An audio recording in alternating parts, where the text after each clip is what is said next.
What's up, tricksters and tricksetas, and welcome to another Tier 3 sub VOD review presented by favorite reading coach CHARLATAN. Today at our coaching table, we have our friend Andrew, and he is a Raze main, playing on Bind in a Diamond 1 lobby. Yes, he is a Diamond Hardstack player. So today, we're gonna see what Andrew can do better to escape the Diamond Elo Hell, and to finally join the Ascendant and Immortal Elo Hell.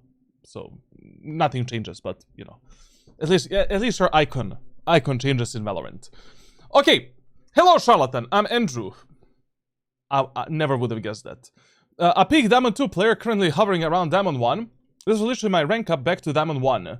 My biggest issue right now, I feel like, is inconsistency. Some weeks I feel like I'm clearly outperforming my lobbies, while other days, like the past few days, I've been playing pretty poorly. I'm sure I'm doing something wrong that's causing this inconsistency. It could just be that my ego is way bigger than my head, and I might just need to be humbled a bit. Although I do feel like, with the amount that I practice and watching other Diamond players, that I should not be getting my ass handed to me in really any games. Okay. I'm somewhat of a perfectionist and really enjoy practicing mechanics, so please point out anything you notice. Okay, will do. Okay, let's talk about the inconsistency first. You know, that's a good topic. VOD review for Andrew. Okay, just some general points, attack points, defense points. Okay, Andrew, listen. When it comes to consistency in Valorant, basically, there are certain elements in your gameplay that can and should always be consistent while you play this game, basically. Now, what are the things that can always be consistent? Number one, how you play each map in Valorant. You know, how you position yourself, what type of repositioning process you use, like how you play with and against different team compositions and stuff like that. Number two, utility usage. You know, like, even though you're playing Raze, which is a bit more chaotic agent than, let's say, for an example, Jet. Like, with Raze, like, you know, you follow some very strict patterns when it comes to your default executes and rounds where, you know, like, we know what we should do, basically. Number three is obviously, you know, your general awareness and focus in the game. Like, just how you're intaking information, like, which information you're focusing on, you know, general map awareness and stuff like that. So, the only factors that are always going to be a bit iffy for you, like, and for most average players in Valorant, are your mechanics, you know, like, and mechanics in general, you know, like, who you play this game with and against. So the reason why you might feel that sometimes you underperform or overperform might also be, you know, simply you play with and against better or worse players in your games. Maybe that day was not really the aim day for you, you know, even though you did your deathmatch, you did your practice, your warm-up, you trained. You know, we can all feel off sometimes, you know. You're gonna have days where you're a bit tired, where, you know, you're maybe not gonna think in a way that you would usually think. So what's really important, if you want to become a super consistent player in Valorant, is that generally how you play the game is consistent for you. You know, that you're following all of the good, like, rules, tips, strategies, tactics, and you're trying to repeat them no matter how you feel that day, mechanically or generally. So it is completely normal, you know, that you have a few weeks or a few days where basically, like, you feel a bit lost, maybe in a slump a bit. But, you know, as long as you have a good gameplay, good mindset, and you actually, you know, invest yourself into the matches that you're playing, you'll be ranking up. You know, you'll be going higher and higher, and that's how the game works, basically. Now, when it comes to, like, other stuff, we'll just see in the, you know, in the VOD review. Oh, we have a bit of a background. I'm a passionate aim trainer. Like, what is that, bro? You know, maybe you should be passionate with something else. I'm currently grinding the voltaic Valorant benchmarks, and I'm close to Immortal complete. Just a few scenarios left, and I have particularly high tracking scores, one of my main strengths. So, I mean, like, you know, tracking in Valorant is important, but what is far more important in Valorant is, like, just, you know, raw flicks and reaction time, but, yeah. At least you have something, something going on for yourself. I also have been working on the viscose benchmarks as well. I'll include the related images below. I want to point out that I generally understand aim training should not be the main focus when trying to improve. No, I never said that. Like, basically, you should be aim training, you should be warming up and fixing your mechanical problems, but, you know, aim training should not be like 60 or 50% of your focus that you do in Valorant. It can be like 20, 30, 40%, like, but it, you know, it can never consume, you know, 60 or 80% of your time, for an example. Because the only reason is because, like, going from Iron 1 all the way to Immortal 3 is super easy in this game once you understand how to actually play the game. Like, I would not be speaking about this if I, you know, didn't have some experience with other players that I coached. Like, for an example, I coached recently, like yesterday on stream, I mentioned this, like, whatever. Recently, I coached a player that is like 46 years old, and he went from Diamond 1 to Immortal in less than 2 months. And I guarantee to you that his aim is nowhere near the Immortal level at 46. So, you know, that's the thing about the Valorant. Like, there's abilities, there's like, you know, like different ways of winning the rounds, different win conditions, different agents that you can play. Like, so, you know, I just think it's easier reaching Immortal 3 by not brute forcing your way with your mechanical skill. You know, of course, like, you know, if you want to reach Immortal, for an example, like, your mechanics cannot really be on a level of a gold or platinum, but, you know, if you're just an average aimer, like, you can easily be in those lobbies. Now, Radiant, of course, you know, that's where the aim actually matters, like, going from Immortal 3 to Radiant. That's where basically 50% of your time can be spent aim training and improving mechanically. Okay, but honestly, I like aim training for fun and see it as more as a hobby. Maybe you should go to the gym. Especially when I don't feel like playing Valorant for 4 hours, or I'm in a call with the friends. I do put in the hours on Valorant, though seen through my tracker. Okay, so nice. I mean, like, listen, you know, this is something that you can definitely use to your advantage, you know, like, because most of the players and most of, you know, most of the FPS players take aim training as a core, you know, something that is boring, something that they need to do. So if you already enjoy aim training, that's a big W for you. Just what's really important is, like, what type of aim training you're doing. You know, like, you specifically want to focus the problems that you have in Valorant, not your problems, just generally problems that you have in Valorant, like, when it comes to aim training. And you also want to focus your own problems as well, obviously. So, you know, we'll see later. Additionally, I played other competitive FPS titles, but nothing quite like Valorant CS. I have to say that this game has been quite humbling because I'm in games like Overwatch Rivals, I could mechanically diff players by just playing hitscan or other hard aim characters onto the highest ranks.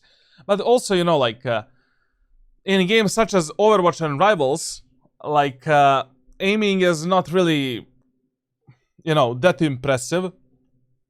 Basically, they are very easy games when it comes to mechanics, when it comes to hitting the shots.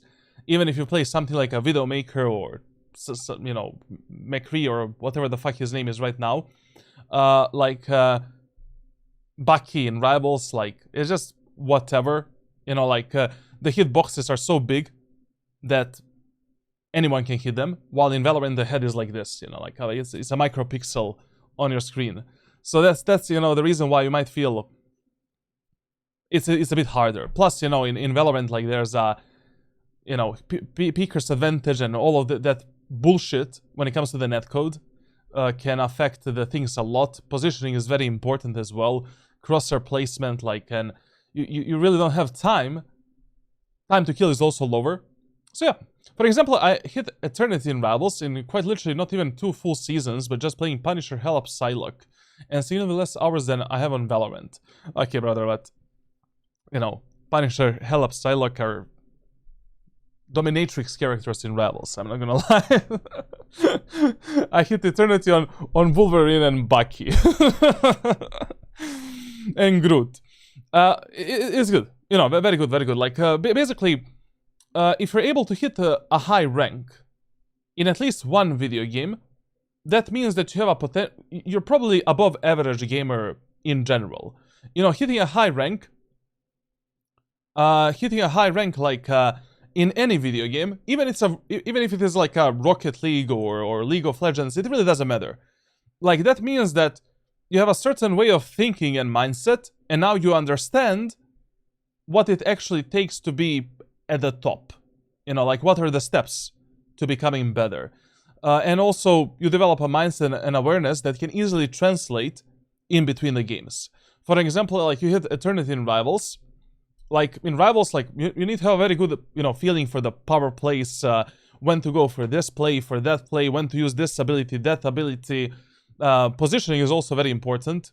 You know, you cannot always be frontline with every character, and play like a passive pussy as well. So, you know, you can probably translate a lot of the skills from that game to Valorant as well. Like, just you're not aware how to actually translate them yet. Goals for this year. My main goal is to hit Immortal 3 this year. Okay, I mean, you're Diamond 1 right now, yeah? That's you know, more than possible. Like, basically, I coach some Diamond players that got Immortal 3 in, like, literally less than 3 months. Of course, we don't have, you know, private coaching here, and I'm not going to be able to help you after this VOD review. But, yeah, that's more than a realistic goal, to be honest. But I'll also be pretty content with Immortal. I mean, once you reach Immortal 1, like, going from Immortal 1 to Immortal 3 should be, like, a piece of cake for you, to be honest. I believe I have the dedication to reach it, and I'm open to any criticism you might have here. Okay, good. Side notes, I'm confident when I play, and don't think confidence is an issue. That's very good. Like, players in Valorant don't understand how big of a factor confidence and ego actually are.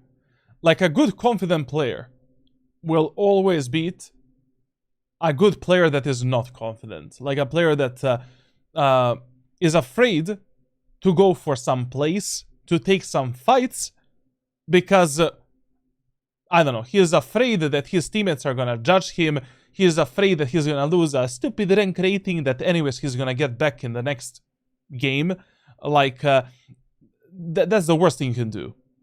Literally the worst thing that you can do. Like, you being afraid to do something because, you know, either others are judge you or the play might not work. If you think it's a good play, go for it. Fuck it. Like, you live and learn, you know. Like, the only way to get better at something is by making 1 million mistakes and slowly fixing those mistakes and being self-reflective. And that's it. You know, trial and error. If anything, I'm probably overconfident and... Okay, okay, we'll see that. My routine is usually bots in the range until my hands are loose. Why would you lose your hands?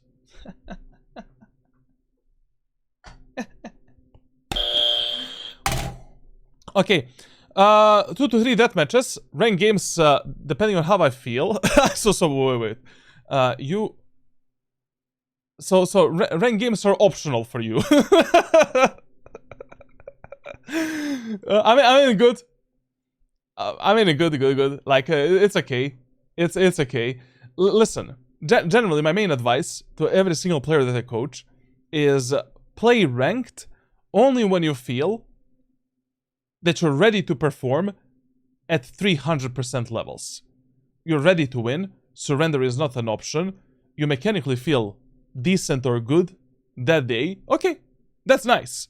But what I also recommend to, like, every single player that I coach, make 2 accounts. You know, don't play on 1 account. 2 accounts. Main account number 1. Main account number 2. Main account number 1 is a fuck around and find out account. Account where you play with your friends, where you just, you know, experiment a bit, when you play, when you don't feel like, you know, performing and actually try harding. And the second account is basically try-hard main account where you only play when you're just fully ready to play the games. Because still, you know, Valorant is a game that really likes consistency.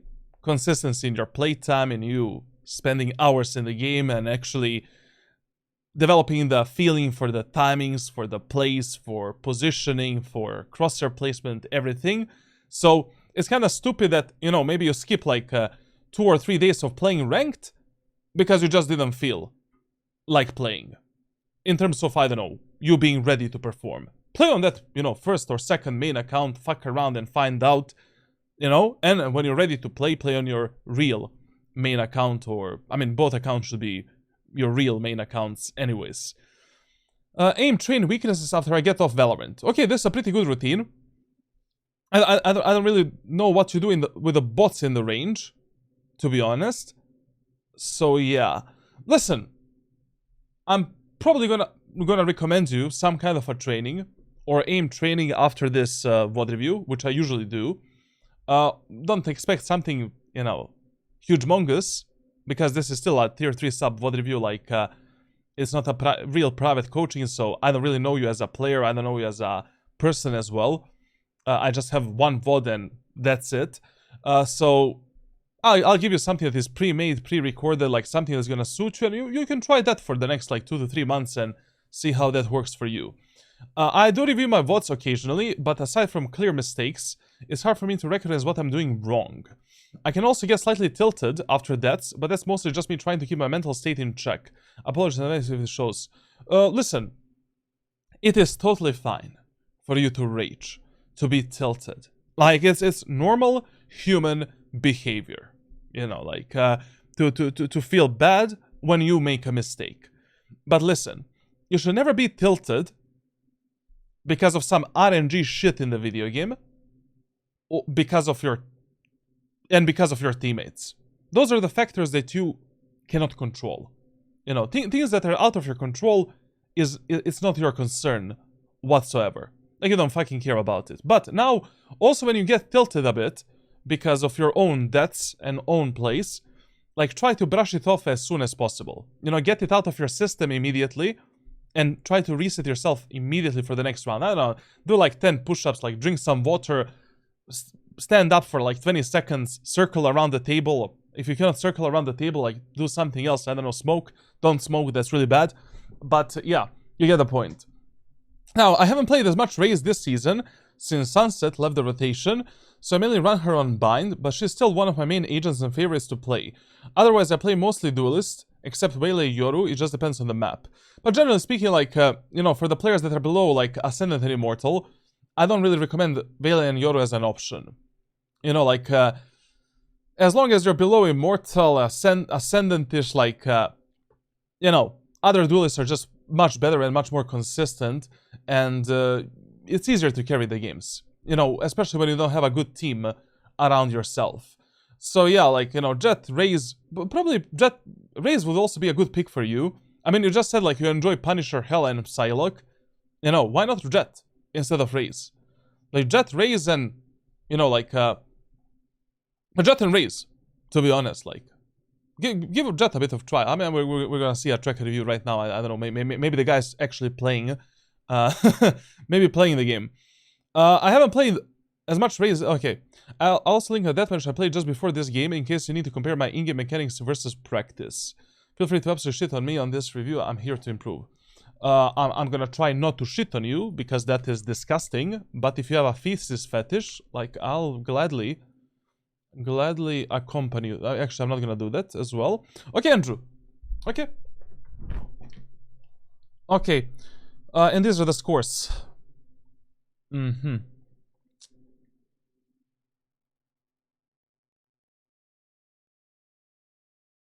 not bad. No, not bad. For a diamond player, chat. Not bad at all. But, you know, like, raw aim is completely different from... I mean, it's not completely different, but, you know, in Valorant... Movement... Positioning... Crosshair placement... Then everything else. W for the Andrew. W for our aim trainer. Love it. Do you get a trigger review for a Twitch Tier 1 sub? No, you get for a Tier 2 sub on Discord. Are you gonna go to the Masters this year? No. But I'm maybe gonna go to VCT Champions Finals and Semi-Finals. I'm still thinking about it. You know, I missed on the Cologne tickets for CS2 Major. So that one is, you know, I'm not gonna be going to that one. So yeah, either I'm gonna go to the next CS Major in December and November, or I'm gonna go to the VCT Champions, like, just for, like, you know, 2 days. Semi-finals and finals. We'll see.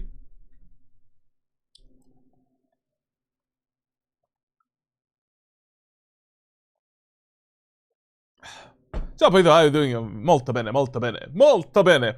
One time we surrendered when we were leading by 9-4. Me and my trio always does F5 for the funsies, because we know the other two randoms wouldn't surrender.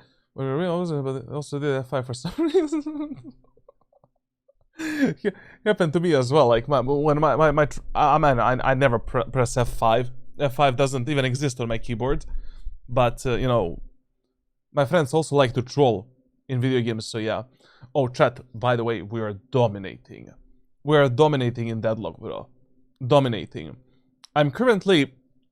So I skipped like 7 ranks thus far. I'm like Emissary 1 or some. I think that is the name of the rank.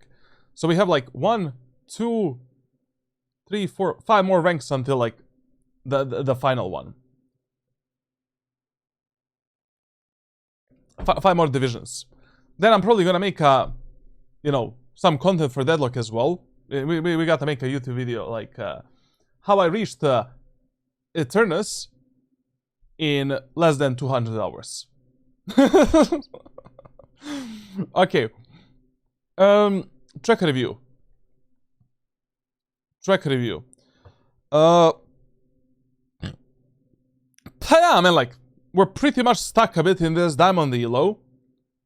Keep in mind that, you know, Diamond from episode 8, Act 2, is not really the same Diamond from, you know, compared to the season 26, Act 1. But, you know, we definitely... This is a tracker of a Hearthstone player. Even though our friend Andrew is not really playing Valorant consistently, like, his, you know, ceiling is kind of like Diamond right now. And, you know, let's see why the fuck is that, and what you can do better. When it comes to your playtime, as already mentioned, Valorant is a really a game that rewards consistency. It will be really good if you can pump like 90 to 100 hours of playtime in like 3 acts in a row. You know, that would be amazing. You know, like this act, for an example, you finish like Diamond 2, Diamond 3. Next act, we have a chance for the Ascendant, and the act after that, we have a chance for the Immortal. The MMR system is a bit fucked in this video game. You know, ranking up is just... It's harder because of, you know, Riot Games said so, basically. It's not because players cannot improve. When it comes to your stats, pretty much most of your stats are optimal, more than optimal for a Diamond player. And usually when I see a tracker like this, it's a tracker of a player that just doesn't understand how to actually solo carry and how to close out the games and rounds properly. Like, especially because your KST is a bit lower than it should be with these stats. You know, with these stats, you should be able to have like 76% KST, to be honest, not 72%. So we need to control the outcome of our games a bit more. You know, kills in Valorant really don't matter at all. Like, the only kills that matter are the impactful kill where you make a numbers advantage, where you trade your teammates, where you close out the round, close out the match, and that's it. Every other kill that you get that is not related to advantages might result into your death. You take... Basically, look at it this way. In an average game of Valorant, you take 1 kill, and then you immediately get traded and died. Your solo carry impact, 0. Literally 0. Also, you know, like, in the full buy rounds, especially when you're playing in the low elo and medium elo, brother, your teammates are more than capable of losing a 1v4. Like, you can literally win. You can literally win 4 50-50 duels. Or take 4 kills and your teammates can still lose that round for you without any problems. Like, staying alive while having the solo carry impact is what truly matters in Valorant, and why a lot of the players, like, you know, are ranking up so slowly in this game. Like, with these stats, you should be able to have like 60% win rate minimum. Like 60% minimum. Minimum. You know. Now, clutches, very bad. You know, very, very bad. We need to take a look into your 1v1s and 1v2s. They can be much, much better. Let me turn myself into a Picasso just quickly. Just a moment, chat. So basically, you know, you need to figure out why are you losing 1v1s and 1v2s. Can you do something better in terms of your positioning, in terms of your utility usage, how you play these situations? Like, unfortunately, I cannot help you with this because we're not doing any private coaching, and I really don't know what you're doing in a 1v1s and 1v2s, except, you know, when it comes to this VOD review. But what's really important in these clutch situations is that you understand those power plays in Valorant. You know, for an example, let's say you're playing on bind, spike is dropped somewhere, you know, like let's say here, for an example, and enemy still didn't pick up the spike. You know, that last enemy. That enemy is under the pressure. He is the one that needs to plant the spike. Your only job is to surprise him and to isolate the angles in a way where that enemy cannot backstab you and kill you. So a lot of the times, like, players position in a very stupid way where they force themselves to guard this spike no matter what. Outplay that enemy. Fuck him up. Play with his mind. You know, like, if there's like 50, 60 seconds on the clock, you know, you can maybe make some kind of a more passive play. Keep your location a secret, etc, etc. Or, for an example, like, the spike is planted and you're playing on the attacker's side. You're in control of that round. Your job is to just keep your location a secret and win the round. Try to win the round without even fighting this enemy. You know, just getting him off of the spike and, you know, like, wasting his time, for an example. I mean, every 1v1 is different. 1v2 as well. So that's something that you should analyze a bit more. When it comes to the first bloods, oh, this is also not good, to be honest, considering your raw statistics. Your first bloods and first deaths are almost equal. How is that possible? My dude is outputting 160 ADR, 120 KD, 27% headshot ratio overall, 20 damage delta per. How the fuck you die so many times first?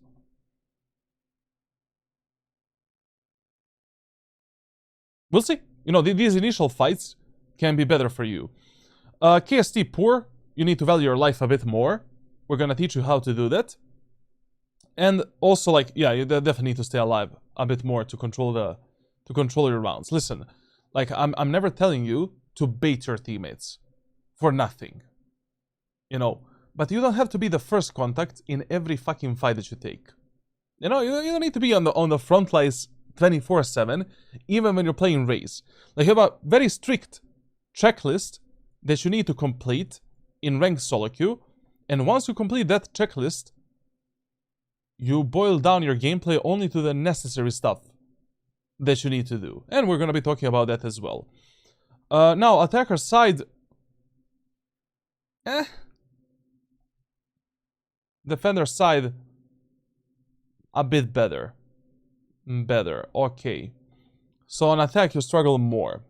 We'll see. I mean, like, you know, if you struggle on attack as a duelist, that can be, you know, usually because of 3 reasons.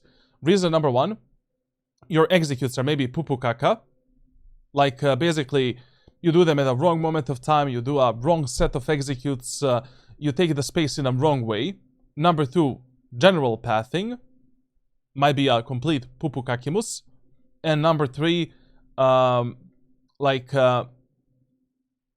prioritization might be pretty poor as well. And number 4, of course, the overall timings for when to play with the teammates, when to play alone, when to do this, when to do that. Okay, not bad. You know, basically, I'm really surprised that you already didn't get at least Ascendant 1 with these stats. Like, you are a player that has a huge potential, you know, like, I mean, we don't have private coaching right now, but we can easily make out of you, like, Immortal 3 player in, like, a few months. Like, this is a joke for you, to be honest. Now, when it comes to the agents, listen, you know, you can simply spam the Jet and Raze, especially because of what type of stats you're outputting right now. You know, probably the mistakes that you're making are not agent-specific problems. It's not like the Jet and Raze don't suit you, especially because with Raze you have like a 128 KD and 175 ADR.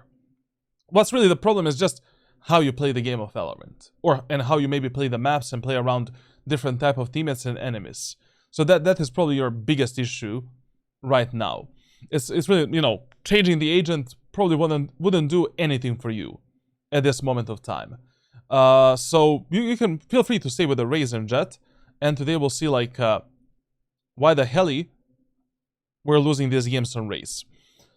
Now, when it comes to the loadouts, pretty good shit. Good shit. The only thing that's bad here is the eco rounds. Brother, we're playing Jet and Raze. It is so easy to implement some cheap, cheesy solutions to trade yourself for at least one kill in these eco rounds. But you cannot do that if your second fucking weapon is Sheriff. You know? So this is the next problem for you.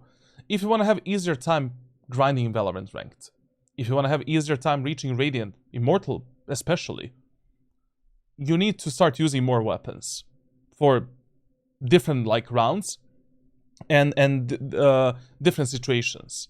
Like, there is no way that for every situation the right weapon for you is a Vandal or Sheriff. It's just impossible. You know, especially when the enemies have certain abilities, ultimates, certain type of executes, where you cannot really counter them with a Vandal and Sheriff. Like, give some more love to Operator, number one, definitely. Number two, give some love to the Judge, definitely. I mean, like, listen, brother, we're playing like Jet and Raze, and especially on Bind, we need to give XQC. Give some love to the Judge, Outlaw, Marshall, classic pistol, bro, classic pistol. What the fuck do you buy in the pistol rounds on claustrophobic maps?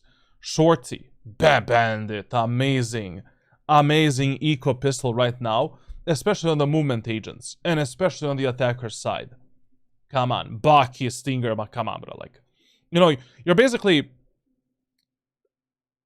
significantly lowering your chances of reaching Radiant in the shortest amount of time possible by limiting yourself only to one playstyle and one set of weapons. You want to be a menace on the map.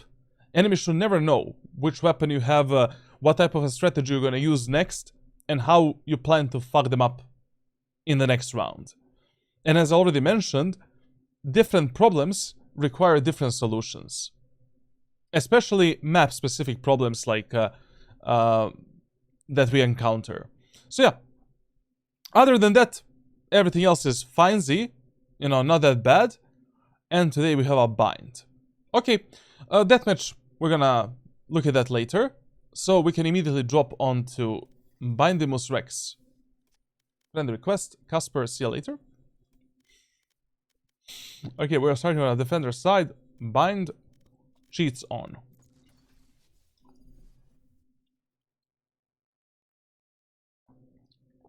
I'd like to try Deadlock, but I'm not sure if we have a server here. Mumbai is not live yet, huh?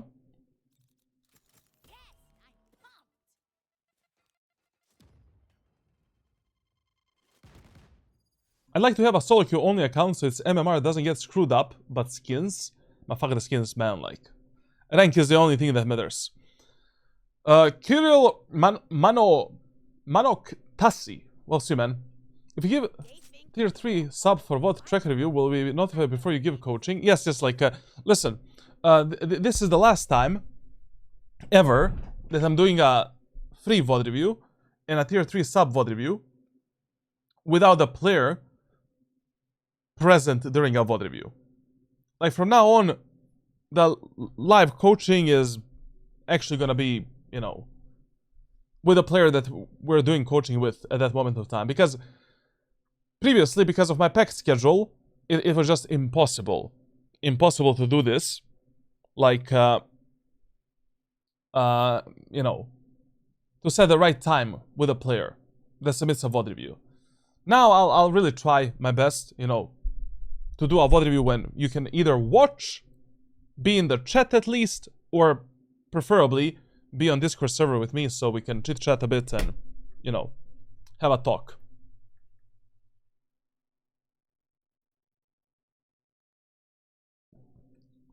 CS2 has 2 Canadian servers here. Valorant 1 has 1, but nothing in Marvel Rivals and Deadlock. Love me some Indian Canadian servers, huh? Okay, Bind. Ooh, for a long time we didn't do a VOD review on Bind. Gotta refresh the memory. Okay. So. Oh, that's gonna be annoying. We cannot do that. Ultimate equipment. Actions left alt. Nope. X. Yes. This we don't need there. Okay, that's good. Okie dokie. Okay, so listen, Andrew. You get on a map in Valorant. While you're in the loading screen, you should already have some kind of an idea. How should you play that match? What should you do in first round, second round, third round, fourth round? What should you expect from the enemy team composition? What should you expect from your teammates? And how should we play based on these 2 team compositions? So first of all, on Bind, your default side number 1 priority is B side. Number 2 priority, A side, on a defender side. Now, this is a slow rotation map, so basically, from the round number 5, your rotations need to be meaningful. They need to be based on some kind of an info that you gathered either in the last 4 rounds or in the current round that you're playing. But the first 4 rounds, you should always play as a fast rotation rounds. You know, on the first contact between your team and the enemy team, rotate. Make some kind of a move. Take more space. Do something. We're just pre-assuming that enemies are probably gonna play together as 5, do some basic executes, and we also cannot trust our teammates in the first 4 rounds because only God knows who are we playing with at that moment of time. Now, on Bind, in the first round you always play on the B side, and you have various different strategies that you can abuse with Raze. But before that, what is the number 1 mistake that you can make on Bind? Playing way too passively. Like every single one of these choke points works in a favor of a defender side players. And we should be always gathering some early information about the enemies in these areas of the map. God forbid, you should not be taking 50-50 fights or playing some 1 versus 5 duels, for an example. But at least, you know, if you're starting on the B side, at least you should be doing this for your team in the B long. Jump spotting the enemies and getting the info down there. Or if you're starting in the window, you should at least be holding this tight angle for information to apply damage and potentially get a kill. But the worst thing you can do is like, even when you want to play with the shotguns, you instantly play like this. And this is your starting position. Same shit goes onto A set as well. Like, you know, your starting position cannot be this off angle and tower, for an example. Never. So yeah. Now, and the second mistake is like overusing the teleporter. Like basically, there's a right moment in time when you should be using this TP to rotate. You never want to get stuck in the TP, number 1. And number 2, you never want to TP in if you don't have a support. Support like from the opposite side. So using teleporters is a very risky job.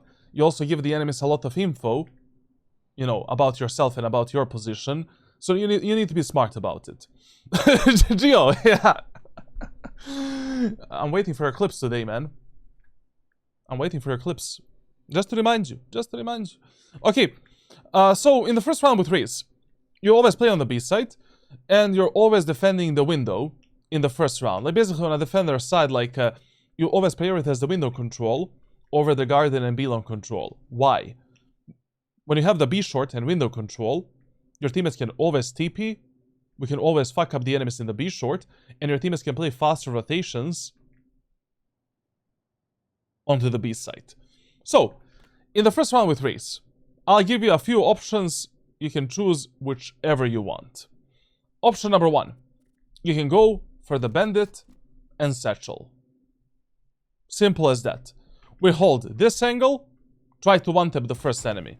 Destroy the enemy's utility, enemies are moving through the choke point, split them apart with a nade, fuck them up.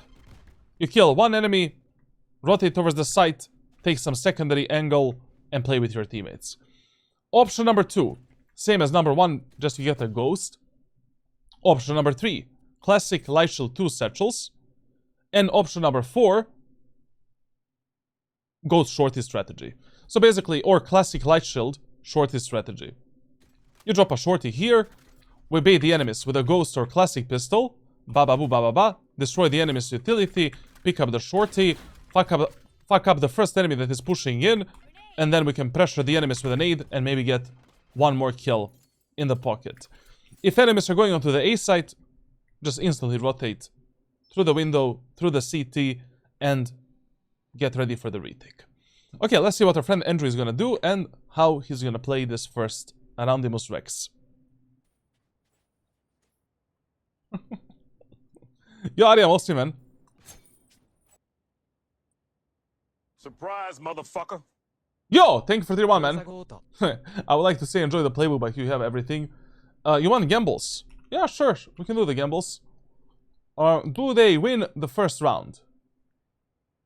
Yeah, 1 minute. Okay, listen. Now, because of this body posture of our Reyna, what can we immediately conclude in this round? Our Reyna is going for this peak. Like the body posture of your teammates at the start of the rounds and which utility they're holding in the hands can tell you a lot what they're gonna do in that round. Like basically, in ranked solo queue match of Valorant, you need to be a bit of a Nostradamus, you know, a Baba Vanga and that type of shit. Like you need to go into very, very deep into astrology and read your teammate's mind quite a lot of the times. Reason is because people don't like to communicate. They don't really like to communicate the plays they're going for. And one of the most dangerous shits that you can do on a defender side of bind is peeking the B short without some teleportability or a flash or a stun or some anything like that. Reyna peeking the B short alone. That's suicide. So right now, we should be supporting this Reyna. Your option to get a Sheriff for the first round, I personally don't like it. Bind is a very claustrophobic map. And Sheriff right now, it really doesn't make sense since we have a Bandit. You have 8 bullets, faster fire rate. The first 2 shots are practically a laser with a Bandit. It's so easy to hit ahead. Yes, I know that, you know, if you cannot really kill the enemies with 2 body shots, but also we're playing on bind, and a lot of the players on bind are gonna get a classic with a light shield as well. So, Bandit just makes far more sense in a first round on a defender side than Sheriff. Not to mention that we also can grab one satchel, which can be mega useful to reposition and also to engage the enemies as well. Far better option. Far better option for Raze. Oh, when it comes to team compositions. Yeah, we didn't speak about that. So, your team comp... average rank solo queue comp. You know, but listen, hear me out. In Valorant rank solo queue, team compositions don't matter as long as you have a good controller for that specific map. And for that specific elo. Literally doesn't matter at all. Better team will almost always win. So even this game with 4 duelists and 1 controller, 50-50. Nobody knows who's gonna win it. Now, when it comes to your team comp, like with this team comp, we should really be fighting for more space and for some early picks, definitely. And because your team comp lacks like recon abilities and you know, retake tools, we really need to waste as much utility as possible from the enemy team before they go for some kind of an execute. Like, we need to make them waste, you know, the fade dogs, the fade eye for the B main window, for the A short, and shower area of the map, and as much utility as possible. And when it comes to the enemy team comp, I mean, it's pretty standard shit, you know, for ranked. Like, they have a Cypher, so, you know, going for the flanks and lurks, not really the best idea early on, until we see how the Cypher is gonna play. We need to be careful when it comes to the Phoenix flashes. We need to play around the cover and around the corners. And also, we need to be ready for the Veiley bullshit. Basically, you know, Veiley dashing into your face. But if Veiley is dashing into your face with the shotguns, the best counter for that is to pick a shotgun as well and just shove it up her anal cavity. So yeah, let's see how this is gonna go. Now, when it comes to this peak right here, like when you're going for a double peak in the B short, like always let your teammate peek first from behind you like this and give you the intel, and then you swing from the closer wall with a full peeker's advantage and proper crosshair placement. What is also very important when you're doing this peek is that we're not hitting the shoulders with our teammate, and also that you don't align yourself with your ally. So if, I don't know, Reyna stops here during the peak, you need to stop here. If Reyna peeks like this, you need to peek a bit wider and take a bit of a wider fight. But just keep in mind that this is an absolute fucking nonsense for this first round. You know, like, literally, this is so dangerous, so stupid on bind, no reason to go for this type of a play in the first round.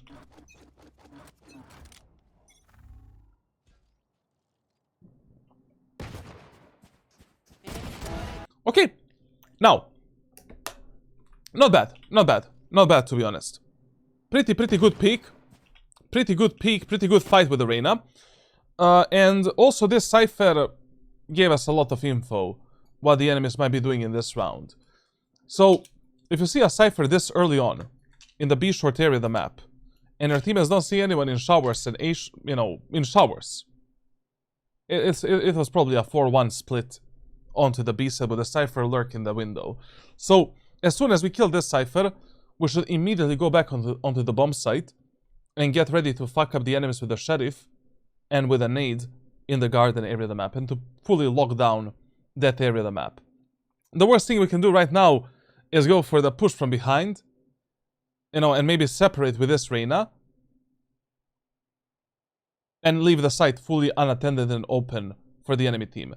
Like, the B-set retakes of bind are the hardest retakes on any map in Valorant. Like, every other map, yeah, it's fine to retake the bomb sites, but B-set of bind is just hell of a time. Very good. Very good nade as well.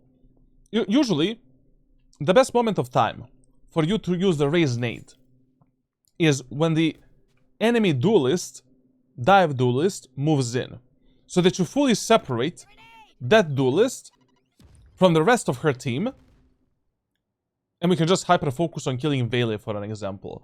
But in this example, we already made numbers advantage. We already know that 4 enemies are in the B-long area of the map. And basically, you know, let's fully lock them down. Anyways, you know, right now we're in a really bad position. Because if, you know, Fade does the eye to reveal us, or Phoenix flashes us... Phoenix flashes us through this smoke, we're kinda dead. So this nade is gonna give you enough, like, time to reposition properly and to play with your team. Yeah, it's fine.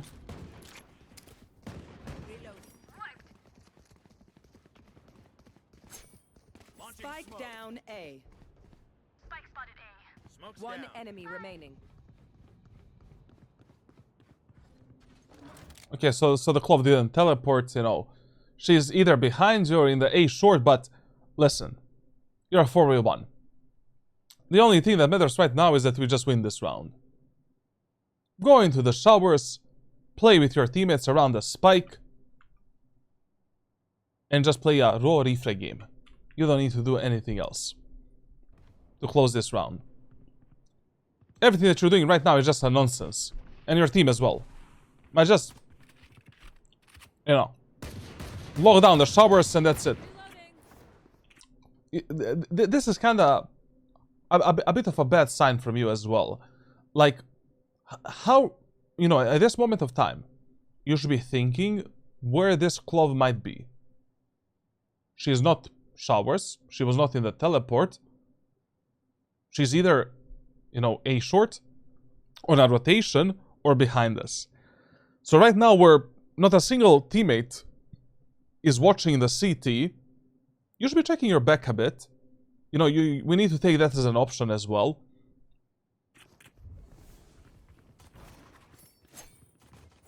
He's listening.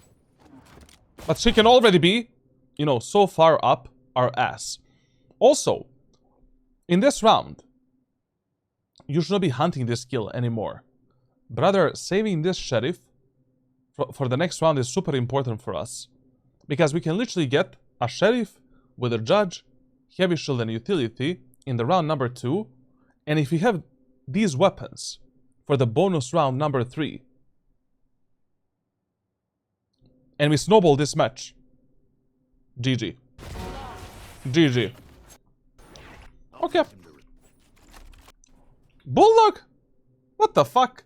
Listen, like, Bulldog, listen. Bulldog is probably, alongside Outlaw, the most optimal anti-eco weapon in Valorant. No, Bulldog is the most optimal. It allows you to play the long-range fights, to play the close-range fights. It's a great bonus round weapon as well. But which anti-eco weapons you use and bonus round weapons you use completely depends which map you're playing and which agent as well. Why the fuck would you buy a Bulldog in the second anti-eco round on a claustrophobic map such as Bind with a Raze? Get a Judge, Heavy Shield, all of your abilities, and Sheriff. With a Sheriff we can bait the enemies, we can fight them in long range and medium range fights, and then, you know, like basically in our kill positions for the shotguns, we just mow down the enemies as they're taking the space. What, you know, why would you limit yourself on a Bulldog on a map such as like Bind? And not to mention that winning the third bonus round would be far easier with a Sheriff and Judge. Especially considering that we're playing against the Valet that's probably going to be dashing into our ass quite a lot with the shotguns. Now, the mistake number 2, playing on the B side. Basically, on Bind, you follow one very specific rule for the second round. In the first round, if enemies go B, and you completely fuck them up, in the second round, you always position yourself on the A side. In every other case scenario, the second round you play on B. So right, you know, in the previous round we fucked up the enemy's push on B. This round, we play on the A side.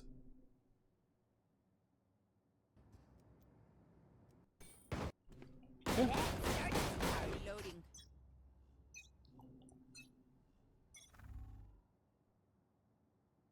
Okay, listen, when you're holding these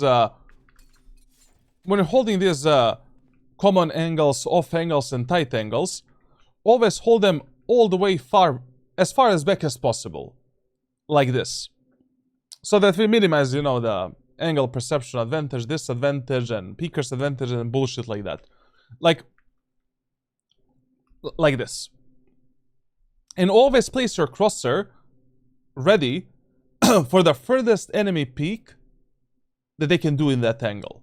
So if enemies are going from right to left, your crosshair while ADSing with a bulldog should look like this. Very good that you're ADSing with a bulldog. Like, the main power of the bulldog is actually deleting the enemies with one burst fire, obviously. And when you're holding these type of angles, don't fidget around. You know, don't do some bullshit like this. Just make sure that you're holding the angle properly with your positioning, with your body posture, and your crosshair placement, and just fully lock yourself onto that angle. Like, you need to... The very first pixel that you see from the enemies here, you fire the triple shot, and we send the enemies to the grave. Don't fidget around. You know, don't ADS, unscope, crouch. Don't move. You're holding a very tight angle. On this angle, you're never gonna die. Like, there's no fucking way. Especially the Diamond and Ascendant players that are gonna pre-fire you on this position and kill you. In Radiant, maybe you're... Even in Radiant, I don't remember the last time I died on this angle, to be honest.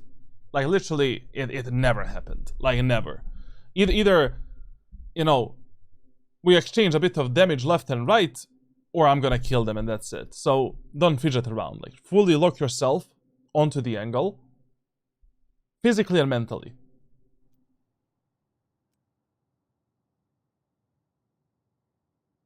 This is also, yeah, I literally just wanted to mention this. Like, this is a terrible crosshair placement for this position. Like, basically, your crosshair here should be like this. So, basically, you know, this bottom line here. Like, that's the enemy head.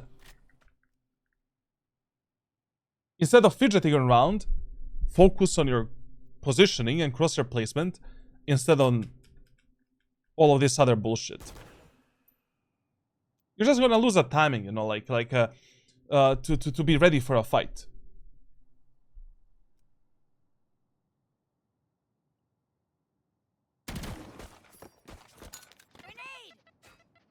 That was a terrible nade. Terrible nade. I'm not gonna lie. Like, basically, with Raze. With a Raze nade, you always want to separate the enemies and create some advantageous fights. Very, very rarely, you should be using your nade to stop or delay the enemy's executes. So, if we want to drop a nade instead of this choke point, when do we do that? When do we drop a nade here? Once you hear the enemies moving through this choke point. You know, once you hear the first footstep, you know, listen. This is the sand. You hear this. You hear that that audio is a cheat code for you to drop this nade. This satchel, you have so much higher chances of killing at least one enemy that is moving through this choke point. Once again, pay attention on the sound and use your nade mainly to separate the enemies and create advantageous fights instead of using it to, I don't know, deal some chip damage or just stop and delay the enemies. In the previous round, you know, using the nade like this was fine because we were not ready to play any, you know, off angle or position with our teammates to stop the enemy's push. We knew that all 4 enemies are in B long, and this nade just, you know, gave your Brimstone more time to prepare for the execute.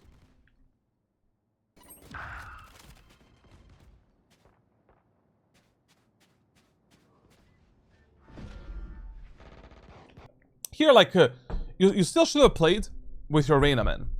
Like, we don't have that much information about the enemies on the map, to be honest.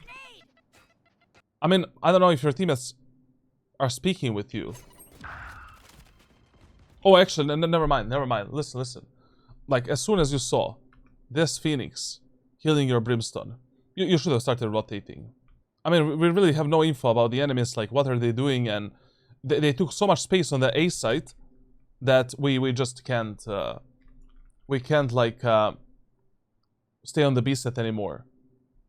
Like, in the first 4 rounds, prioritize the team play, fast rotations. Like, in this example here, you either play with your Reyna and support her push through the B short, or you just instantly rotate on A and we try to retake the lamps and the front side control.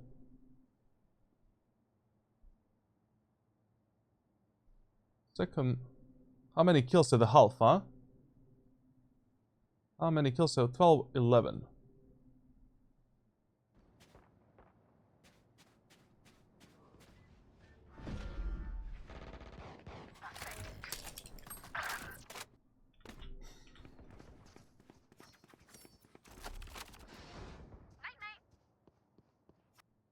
You have enormous amount of wasted time right here. Like, enormous amount. And this cannot be happening to you if you want to reach Immortal as soon as possible. Like, you need to adapt yourself a bit better to what your teammates are doing, and based on what makes most sense in the round that you're playing, based on enemies' information and economy as well. Here as well, like, what are you doing right now? Like, why are you leaving your Reyna to push the enemies alone from behind? So, you're gonna prioritize this long-ass rotation right now, instead of going for a double surprise flank with your Reyna that takes, like, I don't know, 10 seconds maximum. Not to mention that Reyna can easily die alone. And she's literally right in front of you. Like, in this situation here, like, it is 10 times better to just follow up your Reyna. Obviously, you should not be running, because we're going for a double flank and double lurk. Whenever you're doing that type of a play, like, one player should always keep silent while the other player is running it down. So that we have a Joker card, even if that player dies, 90% of times in ranked solo queue, enemies are simply not going to expect a double play like this. Spike planted. You know, right now, there are 2 options that can happen. You're either going to play, either your Jett and Reyna are already going to win this round for you, or you're going to be in some terrible 1v2, 1v1 clutch with only 15 to 20 seconds to defuse the spike. And none of these options are good. Like, trusting your teammates and playing in a disadvantage. Okay, Jett will definitely not... not like, give us any advantage. Yeah, this is what I'm talking about. Like, you know, we should have expected this type of play from the Bailey. So the problem in this round is, like, your slow decision making. Like, already based on this info right here, like, so at 126, no, not 26, wait, 123, you have only 2 decisions to make. We either push B short together with Reyna fast and try to get behind the enemies, or you immediately start rotating onto the A side. I mean, brother, listen. Like, you've lost the whole lamps, backside and frontside control. Phoenix is literally in the CT. Like, where else the enemies are gonna go than on the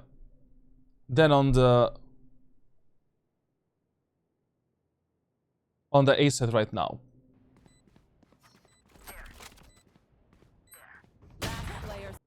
You need to make faster decisions in the first 4 rounds. Much faster.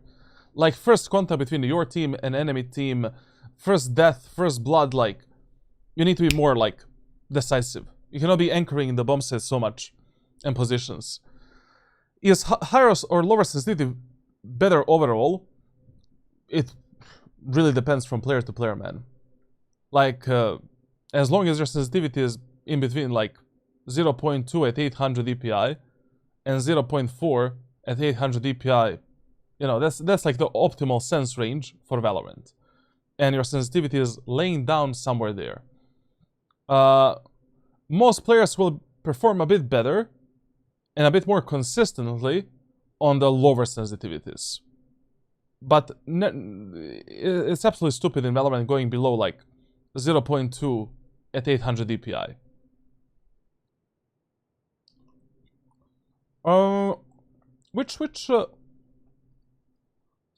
What game gives you the most fun playing right now? Deadlock. Deadlock, brother. I started playing Deadlock again with a new patch like 7 days ago. And I must say that Deadlock has a really bright future, bro. Like, literally, that game is gonna be not really as popular as, I don't know, League of Legends or Valorant. It's gonna be on a level of like Dota 2, Apex Legends, you know, that type of stuff. But it's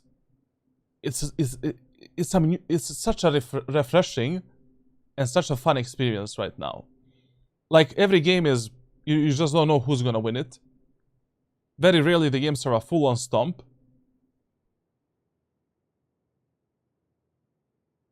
Like, there's so many things to learn. Like, from movement, aiming, mechanics, like, it's just fun. And also, it's a really good game for coaching as well, I'm not gonna lie. A really good game. Standing. Now listen. Follow the goddamn rules, brother. Follow the goddamn rules, bro!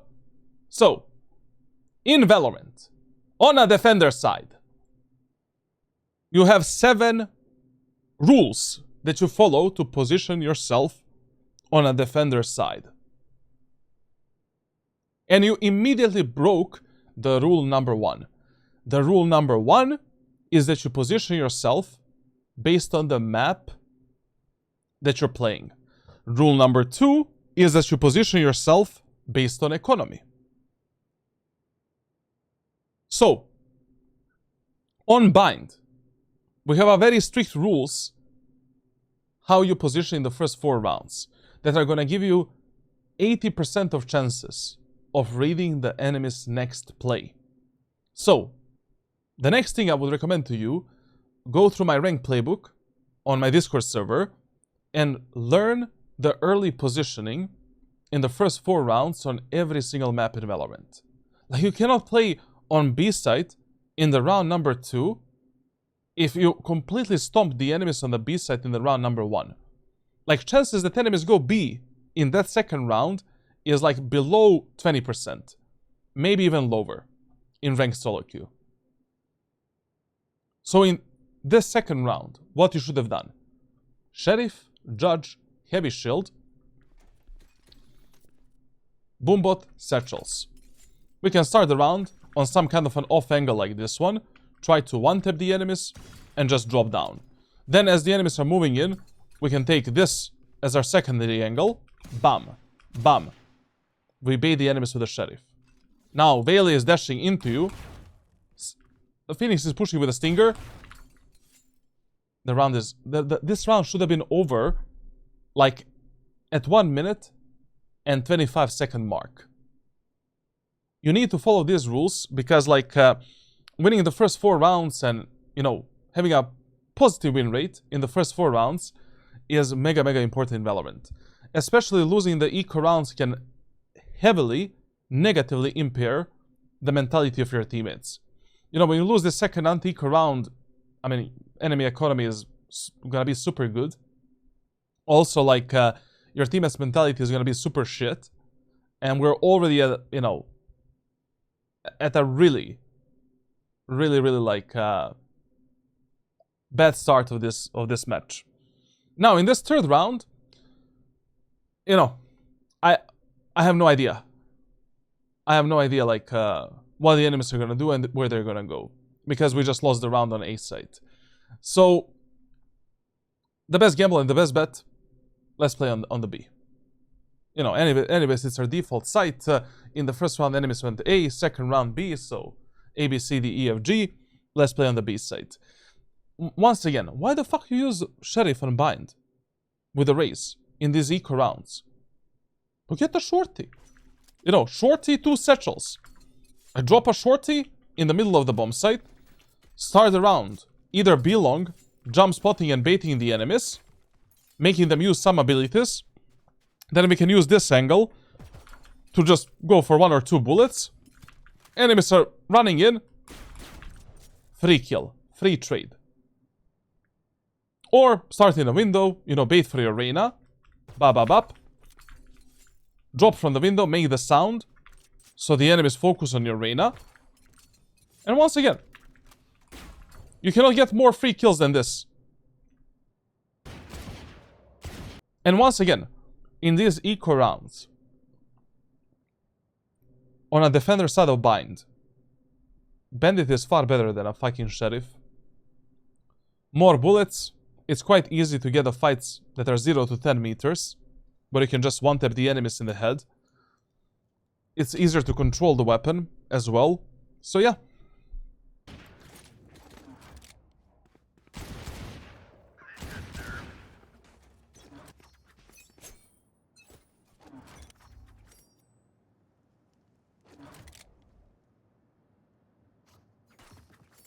Okay.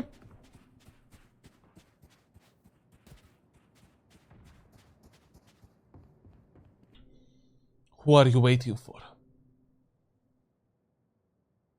First 4 rounds. On defender side of every single map in Valorant. The first info that you get about the enemies. You make some kind of a move. In this case scenario, you just rotate. Like, 90% of ranked solo queue players, especially in between Gold 1 and Immortal 2, are just gonna play basic executes in the first 4 rounds. Farm and push A, farm and push B, split A, split B, that's it. I have no idea how enemies are gonna be playing anyways. I need to play on the info that enemies are feeding me with right now. Especially in this eco round. You have nothing to lose. Even if enemies fake A and go B. But it is better that we play a 5v5 retake than you playing a 1 versus 5 retake once your team has died in this eco round.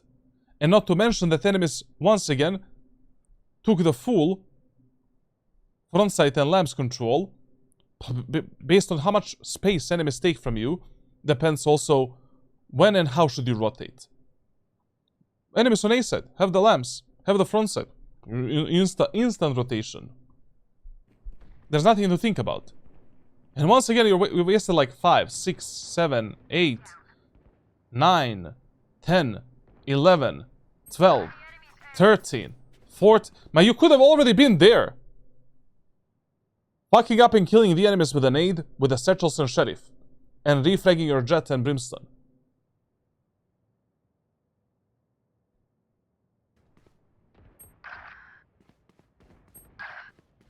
You're not playing in a VCT, man. You know, you're playing with 4 random bots against 5 random bots, and you just don't know which bots are gonna be better in this specific match. Like, you're trusting your allies way too much.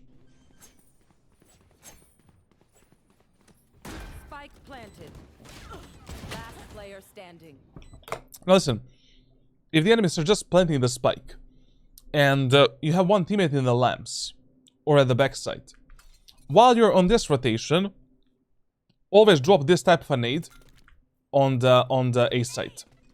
Like just a splash nade that's gonna pressure the enemies a bit, maybe get them off from the plant, maybe get a bit of chip damage, and also maybe your teammates from the lamps can use that nade to peek at a random moment of time and maybe kill a guy here, kill a guy here, kill a guy that is there, etc, etc.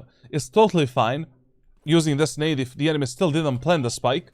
You know, they're just planting it right now to apply some pressure and some chaos so that Brimstone can use it. Spike planted.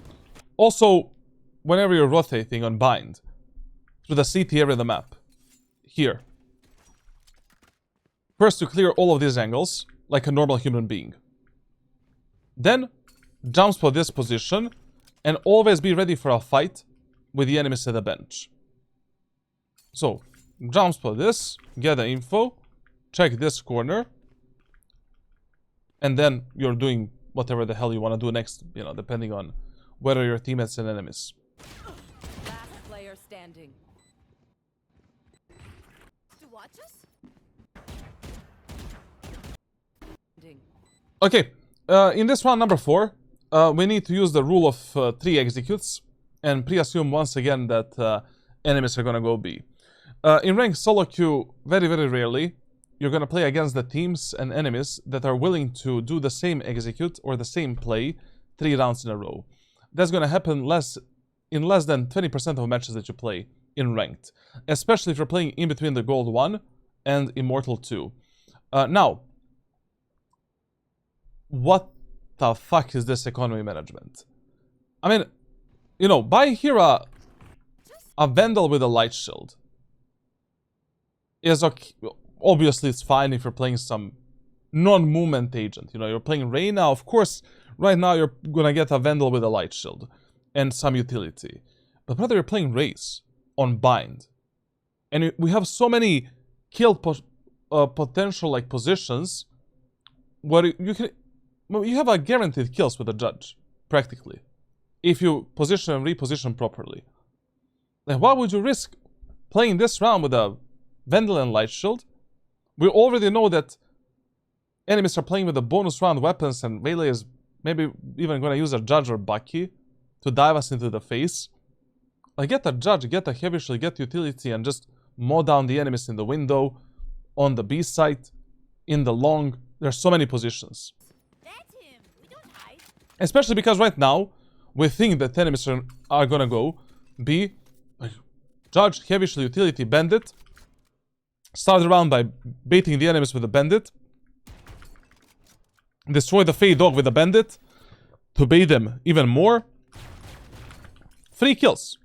Now we can just reposition onto the bomb site. Get even more free kills.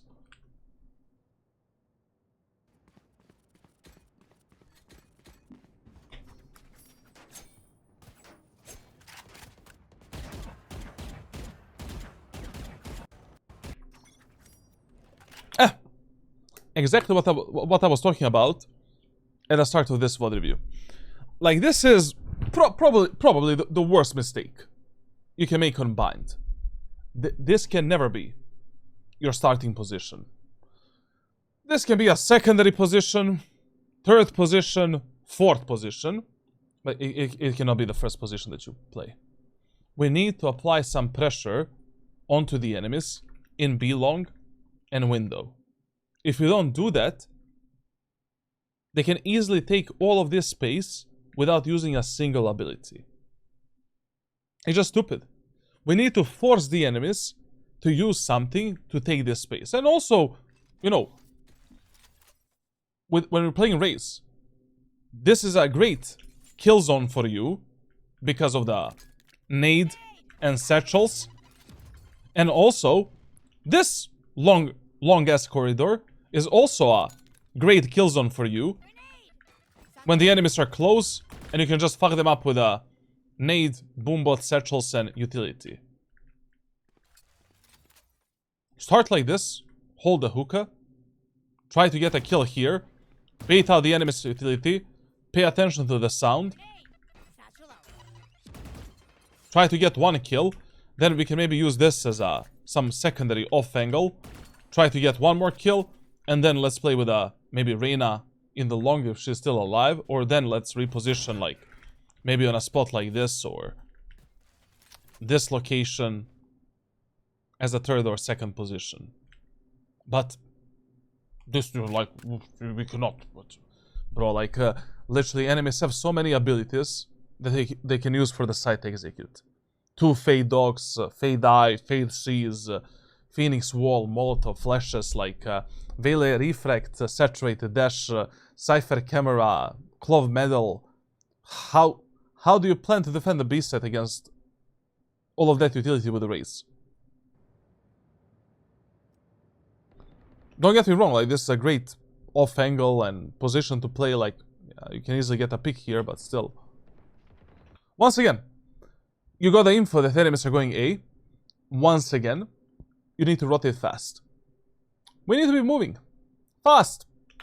Now! Once again, enemies have the full lamps control, full A-shore control. Like so basically, 132 is when you should have started a rotation. Let's see, when do you rotate? When do you make a move?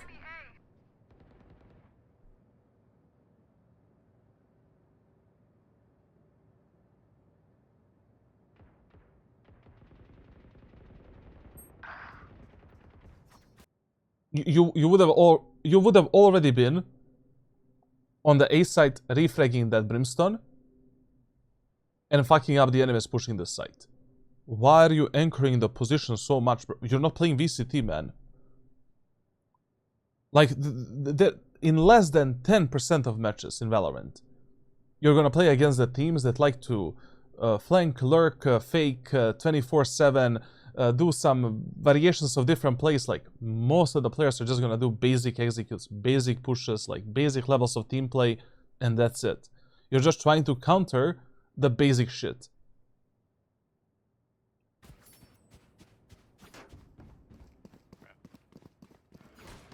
Like, you start anchoring the bomb sets in Valorant only when enemies show it to you that they like doing something like that.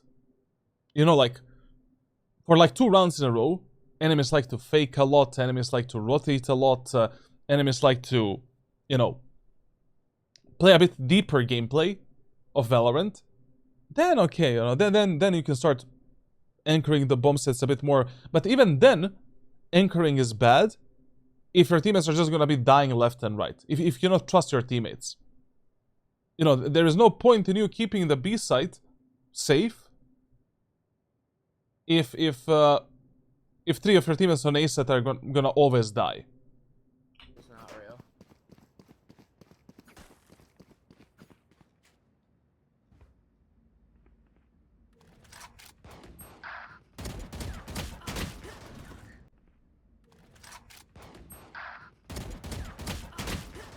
Okay, we need to get these skills, to be honest.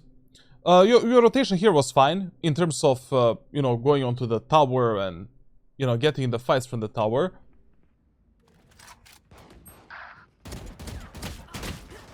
Okay. But the main reason, like, you know, why you end up in these positions, where you're in some kind of a disadvantage, is like, you either trust your teammates way too much, or you're trying to be way too smart. Like, these players are not smart. Like, most of the Valorant players are mega fucking dumb. 24/7 on some autopilot mode, they don't give a shit, and they're very tunnel visioned on one playstyle and one specific way of playing the game. Like, I don't understand, why do you like holding the bomb set so much? Now, in this next round, once again, we have to play on the B site, simply because we fucked up the enemy's push on A, and once again, chances are a bit higher enemies are gonna go B. Even though the enemies do have higher tendencies of pushing the A site. If they push A site one more time, then fuck it. For the rest of this match, we're just gonna keep gambling on A and just playing A site and defending the A short and showers.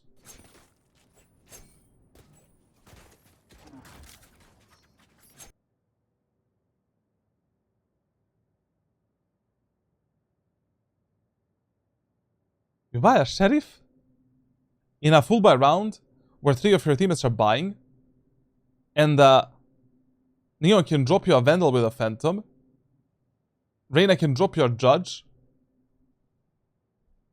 You can buy a Judge! What is this silver economy management, man? Like, in this round, brother, this is a full buy round. 3 of our teammates are buying, we buy with them always. Heavy Shield, Judge, Utility, once again. Heavy Shield, Utility, Bandit, Reina, can you please drop me a judge? And that's it. Like, judge should be 50% of your gameplay on a defender side of bind.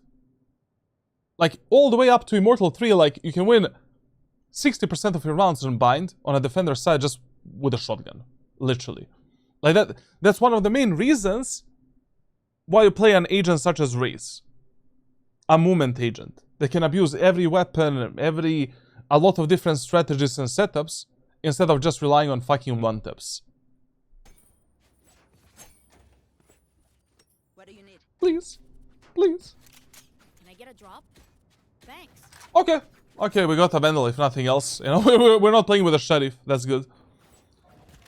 Now, Especiale. Especiale in this roundo. We cannot play passively. Enemies have the Phoenix ultimate. We need to get that Phoenix ultimate out of his system before they reach the choke points. Once again, Make him dance. we need to start either a bit more aggressively in the window or in the B-long. Maybe we can create some double bait setup with the Reina. We can just jump spot the enemies and try to fuck them up with the nades and boombot. The options are, you know, really up to you and how confident you feel at that moment. This positioning, well, this is literally a silver level positioning in Valorant. There's just no fucking, no, not only from you, just from your Reina as well, and your teammates as well. Like, your whole team is literally like silver players. What the fuck is this? Zero information in showers, A short, window, and long. You just can't play blind like this. And if your teammates are already making these mistakes, you cannot be making... At least you should be gathering info in some of these areas.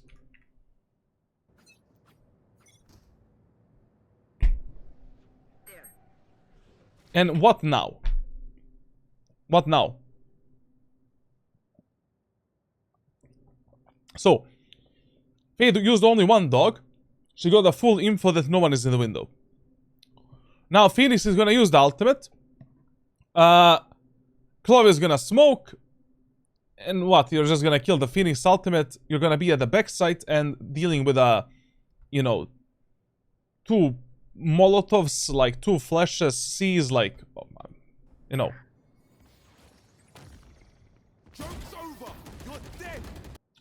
What now? Okay, Reina. Reina got a kill. That is definitely gonna help us.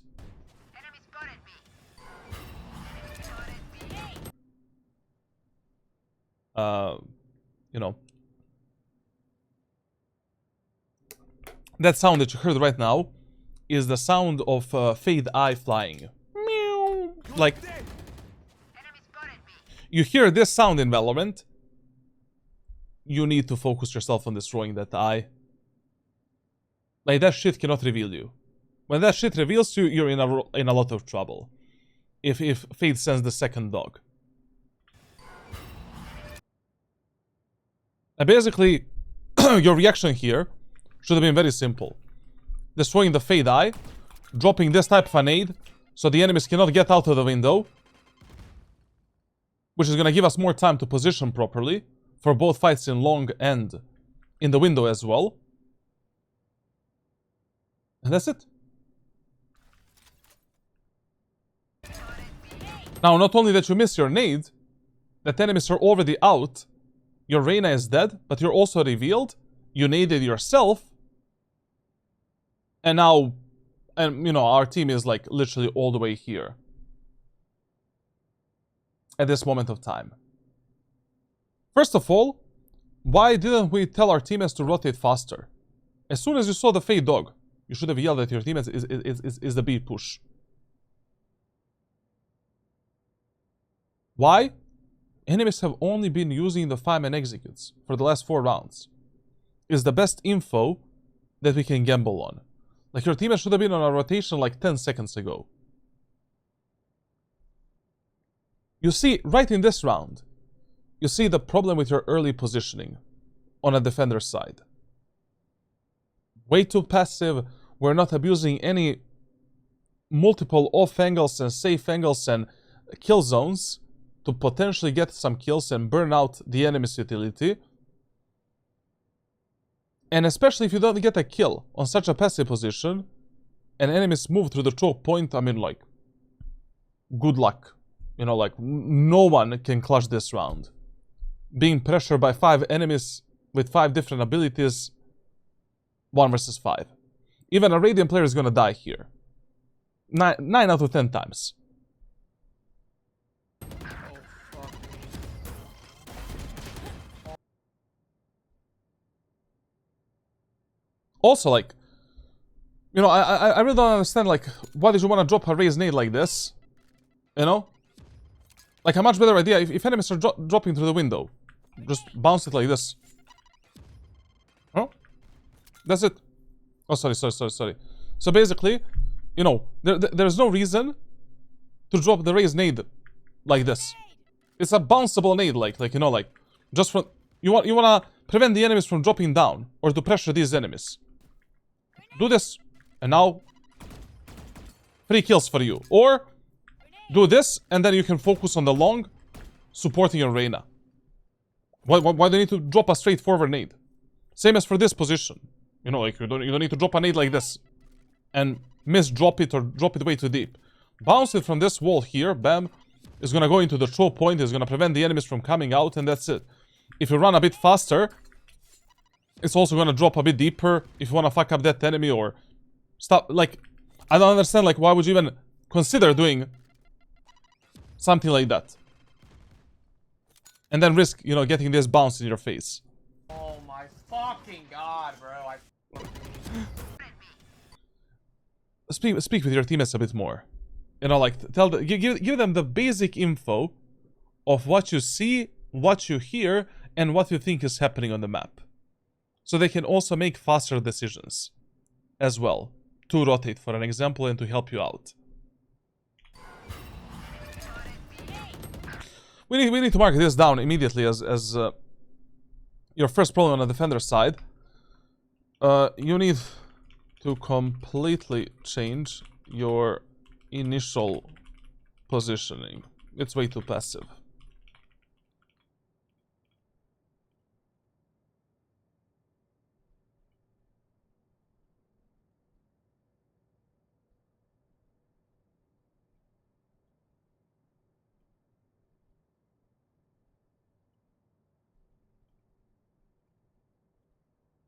Okay.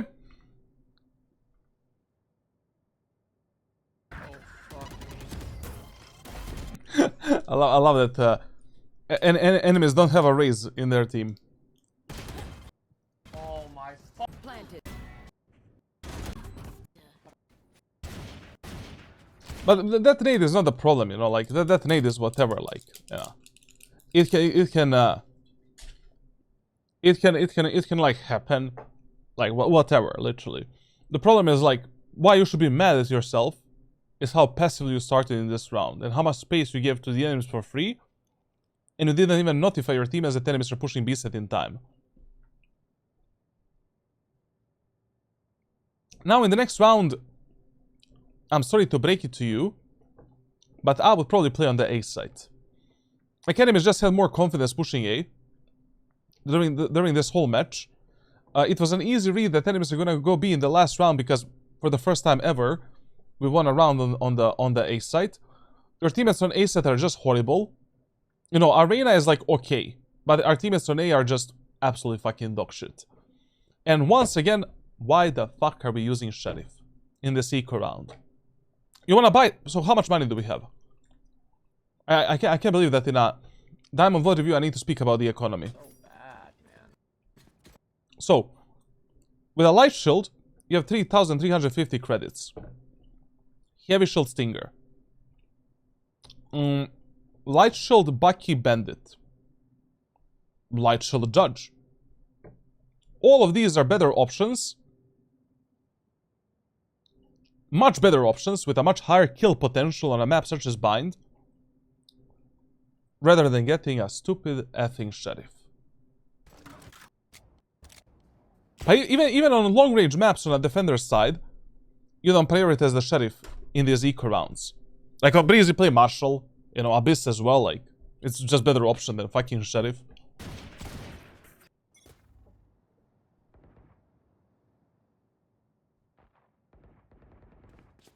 Okay, you see, like this is why these rules, the 7 rules that I'm always covering during my streams, are so important for reading the enemies, and especially once again if you're in between Gold 1 and Immortal 2.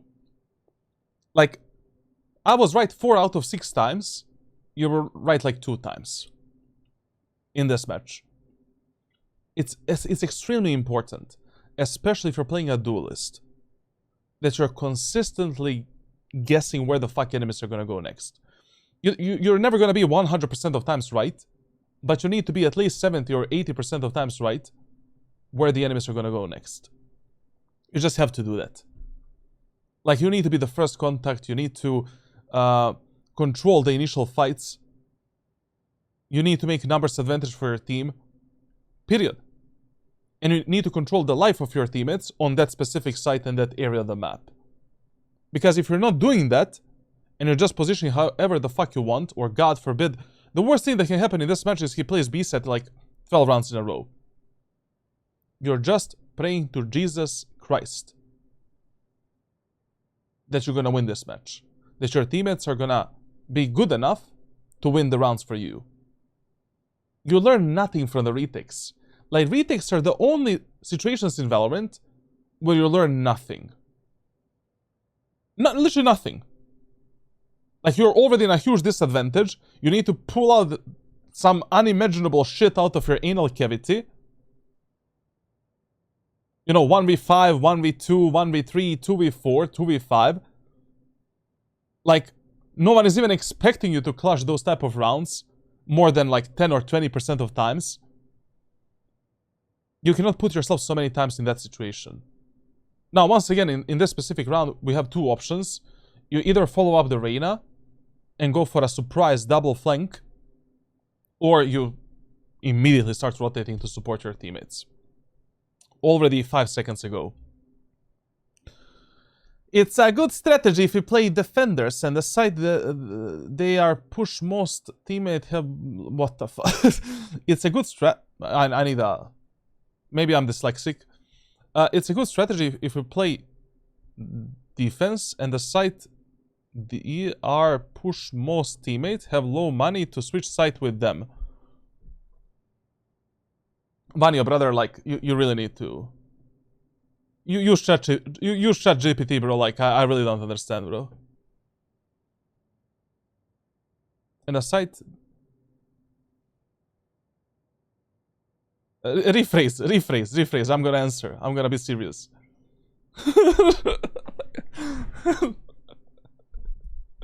Today I'm proud of my Canadian English skills. He is Indian, by the way. Okay. So, do I need to repeat the 7 rules? Write it in Spanish, probably I'll understand it. So, number 1, how do you position on the defender side? Based on the map that you're playing. Number 2, based on your and enemy's economy. Number 3, based on the ultimate status from the enemies. Number 4, AB rule. Number 5, rule of fear. Number 6, rule of 3 executes. And number 7, the usual enemy tendencies. So these are the 7 rules that you follow in ranked solo queue. Of course, you need to combine them. There's like around 10 to 20 different sub-rules that I'm also teaching during my private coaching. But just think about these 7 for now. You know, if you just position based on these 7 rules, you'll be right minimum 60% of times on defender side what the fuck enemies are gonna do next. And that's like a minimum. Which is better than 50-50.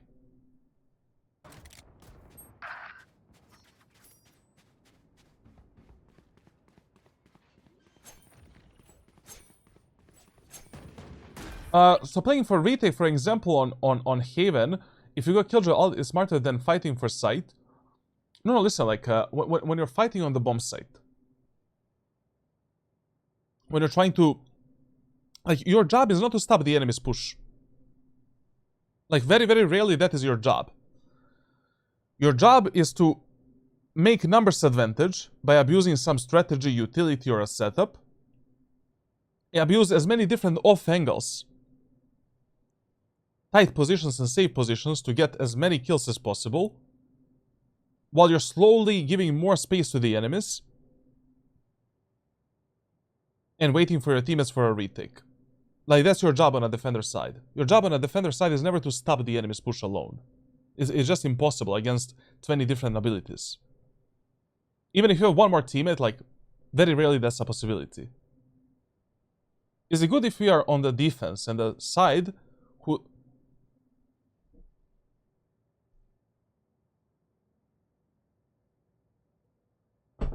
Is it good if we are on the defense and the side who the enemy smokes the most, and our teammates who play there have little money and can't buy anything to trade a side with them?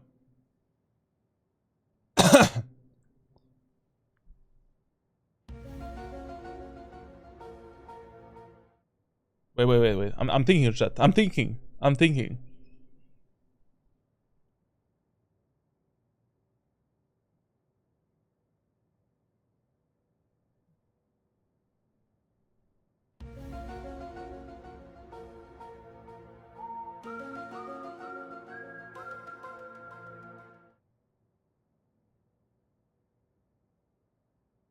So we are on the defense. And the side who the enemy smokes the most, and our teammates who play there have little money and can't buy anything to trade a side with. So okay, I understand. So basically, like, but I don't understand the question, because I just mentioned that you should always play. You should always be the one countering the enemies yourself. Because that's the only way to learn how to play this game faster and to improve faster. Like, are you at... So, if you're like... even if you're low economy, and you think enemies are gonna push your specific site, you should still play that site and try to counter the enemy somehow. Just with different strategies. And you can ask the help from your teammates. Obviously. But if you already think or know that enemies are gonna push somewhere, why would you trade the bomb site? Fuck you then, just leave the opposite site open, or let one teammate defend that site and just gamble on the information that you have. My duo always insta-locks duelist, and I want to most of the time play duelist. What should I do? Play duelist. Fuck it. You know, like, why not? Double duelist, like Jet Melee, Jet Raze Melee, like, why not? It's ranked solo queue anyways. Planted. Spike planted. Oh. I don't know how do we have a sheriff for this retake, man. Like, we had so much money in this round. Like, imagine right now if he had a judge, bro. Like, literally, they're going for the A set retake. Piece of cake. Literally piece of cake. Like, just, you know. This guy is dead. We jumps for the enemy. Ah, guy stuck on the right side. Beam. This guy is dead. Then, one guy is close. This guy is dead. Like, I don't know. I don't know why we're playing this one with the sheriff.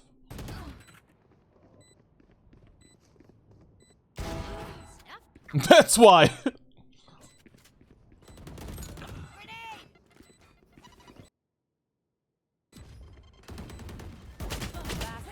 This is one of the worst fights that you can take in Valorant. Hear me out. So, okay. You just deleted the enemy cloth. You have no idea where's the rest of the enemy team. Always keep in mind that your number one priority when you're retaking the A set of bind is to regain the lamp's control. So if you're already in a situation where your Brimstone is here, Reyna is on the flank, and you're here, you should be trying to find some safety into the lamps and taking this part of the bomb set alone. It's mega important. Like, it is absolutely stupid fighting for this shit before you take the lamps. Because it's super hard. Like, if enemies have the lamps, they have, you know, one extra choke point through which they can outmaneuver you, surprise you, kill you. It's just stupid. More cover as well. And especially with the Raze. You just got a free Vandal right now. Jump spot the enemies here. Drop this boombot, you know, like to reveal the enemies there. Move out, you know, jump spot the enemies again. Aha, the guy is stuck there. Bam. Drop a nade. The guy is dead. One guy is close. Bam. He is dead as well. You know? Always prioritize retaking the lamps before anything else. Okay, your Brimstone died. You know that one enemy is on the bench. Why you do this type of a nade? Why don't you nade that guy behind the boxes and at the bench? What's up with this type of a nade? And also, then we have a problem number 3. Why are you taking this type of a fight as an open fight? You're quite literally fighting right now 4 enemies on the site. 4 enemies that can be behind you, that can peek you from the bench, from the backside, and from the middle of the site. Why do you overexpose yourself to 3 different positions? Focus on clearing, you know, fighting one fight at a time, one angle at a time, instead of exposing yourself to some kind of a bullshit like that. Whenever you have an option to fight in one line, on one angle, that fight is always 10 times better than waiting for like 4 enemies to swing together, or for enemies to fuck you up with a peeker's advantage or surprise you on timing. And then you need to do some kind of a magic flick to get a kill. Like, you should never be willing. You should never be willing to take this type of a fight in Valorant. Ever. Where the enemies can swing you and peek you from 3 different positions. You should always try to find a way to fight on one angle at a time. Maximum. Much better option here, you know. Why even fight like this? You heard the enemy Phoenix at the backside peeking you. Fight like this. I know there's a risk that you die from behind, but this is still a far better fight than standing here and doing this type of shit. Last player standing. Now listen. Enemies know that you're the B player. You have the ultimate right now. Enemies also have higher tendencies to push A site instead of B site. A much better gamble in this round for you is to play on the A site. There's also another reason. You're playing Raze, you know, with the ultimate. Even if enemies do go on to B site, you can just use a TP and fuck them up in B short. Simple as that. So this is the round where we leave our Reyna alone, and we say the Reyna brother, like, you know, see ya in afterlife. And we finally position ourselves on the A site, defending the A site. Especially because Vele has the ultimate. Vele players really like to push A site with that ultimate. 60 to 70% of times more, they're gonna push A instead of B with that ultimate. So, yeah. 6-7. I'm gonna kill myself.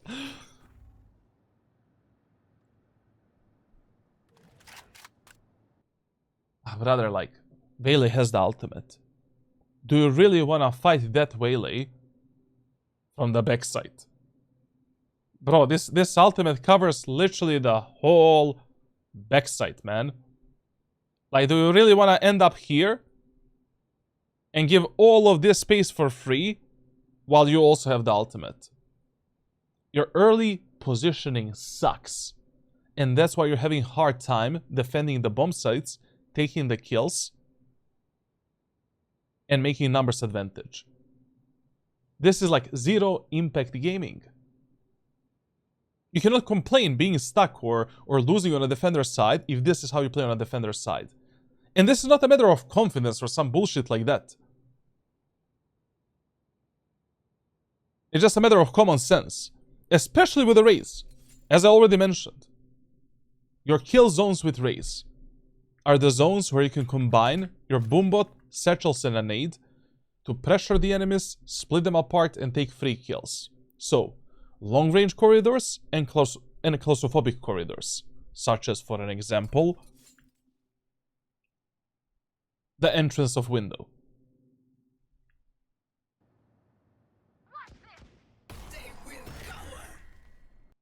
Just tell me, what is the difference?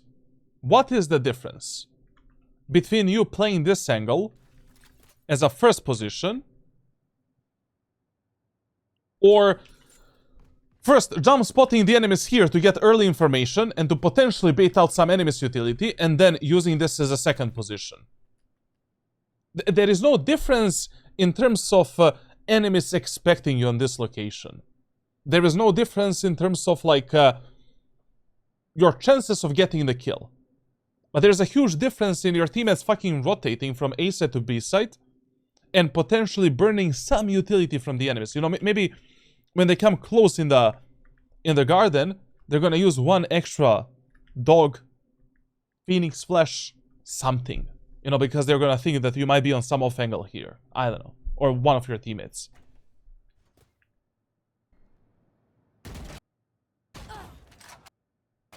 Listen, whenever you're holding these tight-ass angles with a Vandal and Phantom and a Guardian, any weapon, always ADS. Don't look at the minimap.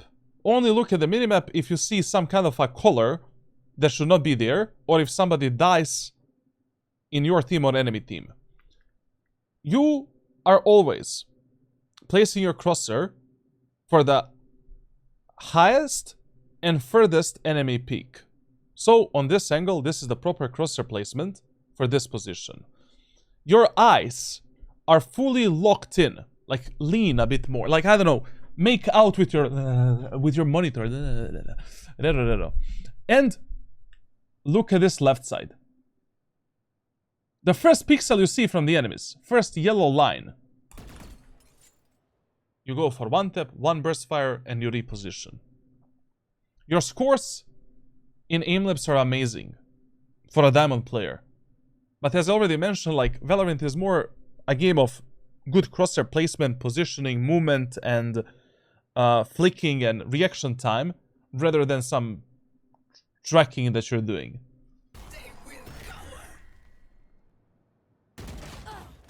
That angle.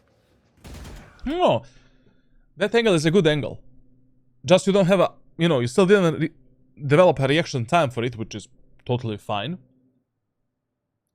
You need to hold it with a aim down sight. And with a better crosshair placement. Now, I mean, God help us. I mean, we still have the ultimate, we still have the boombot, but I need to ask you something. Wouldn't it be easier for you to get a kill with this ultimate from this position? You know, jump spot the enemies, they're running you down. Satchel out. On. Here comes the Bam. Isn't this a bit easier? Or, I mean, literally, you can just go for a jiggle pick with ultimate and get a free kill, like to be honest. An absolutely wasted nade. Why is it wasted? Because it does nothing. It's gonna do a bit of a chip damage to the enemies, if even that. It's not even pressuring the enemies anyway. It's not splitting the enemies apart. It's not gonna deal enough damage. It's just gonna delay the enemies for like, what, 2 seconds.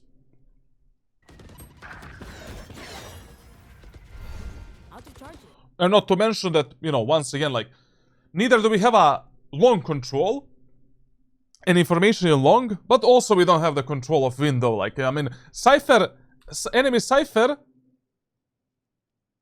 has a camera for the site execute. Like, he didn't even need to clear the window with a camera. He already has it for the execute.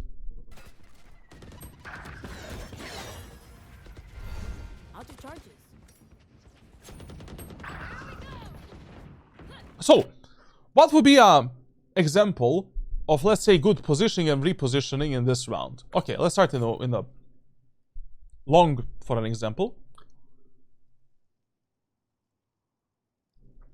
Let's either, you know, jiggle pick the enemies or jump spot them for the info. Now, enemies are pushing, no problem. We wait for them to be a bit closer. Try to kill one guy. Oh, easiest kills you can get with a Raze ultimate in these long-range corridors. Then, you position onto this angle. Try to kill one more guy. Then with a satchel, maybe we can take this as a secondary or third position. Let's try to kill one more guy with one bullet or one burst fire. Reposition. Now, enemies are, you know, getting ready for the execute.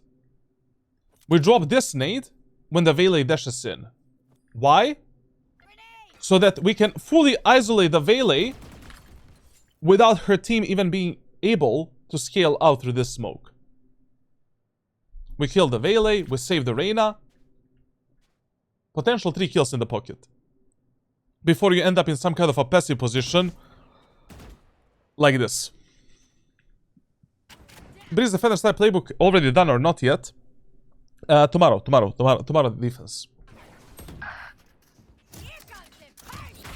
By the way, this is an absolute waste of the ultimate. Like, when you end up in a huge numbers disadvantage, and you have the Raze ultimate, especially if you're low HP, first you should try to see if you can make out of this 2v3, 2v4, a 2v3. You know, we should try to get a kill first with, you know, by just fighting the enemies with our jet.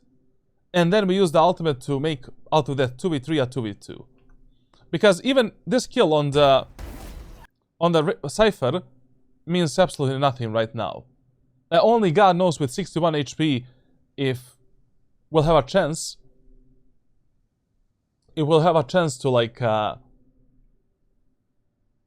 play this win this retake, especially on a B set of bind with Fade, Phoenix, and Clove. Is the playbook tailored for every map or just a way to play as a defender? Every map, like basically all 12 maps in Valorant, attackers and defenders side. The jet guides are the general guides, where I explain how you should usually path on the map, regardless of the agent that you're playing. What are the good post-plant positions, spike plant spots, good ways to play the first 4 rounds, and, you know, for every other agent, I'm a bit more specific. I basically, you know, with Omen, like, do this smokes, do this play, like, with Raze, do this setup, do that setup. Neff, we'll see, man.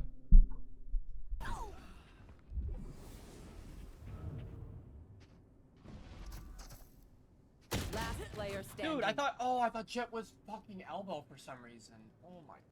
Okay, now we know why he was not aware from the elbow. Actually, guys, you should actually include your voiceover after every round, like during these VOD reviews, because I was wondering, like, I was watching him here, and I you know, we have a Jet on the side, and I'm like, what is he doing? You know, like, why is he not going out to support her or checking the elbow? Like, I was like clueless, bro. Dude, I thought Jet was fucking elbow for some reason. Now we know.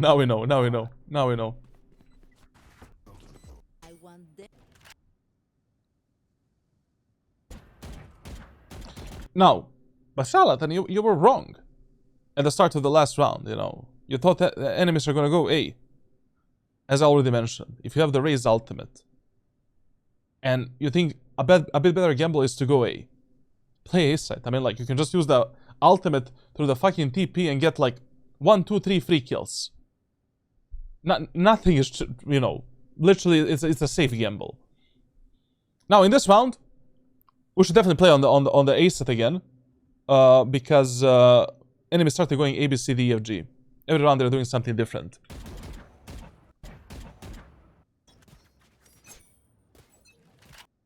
Another tip for bind.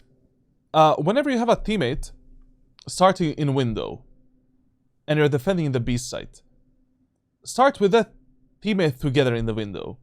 Window control is far more important than the long control, and if you kill the enemies in the B short and window, once again your teammates can just teleport from the A side towards the B side and we can play a fast retake, or we can just stop the enemy's push together.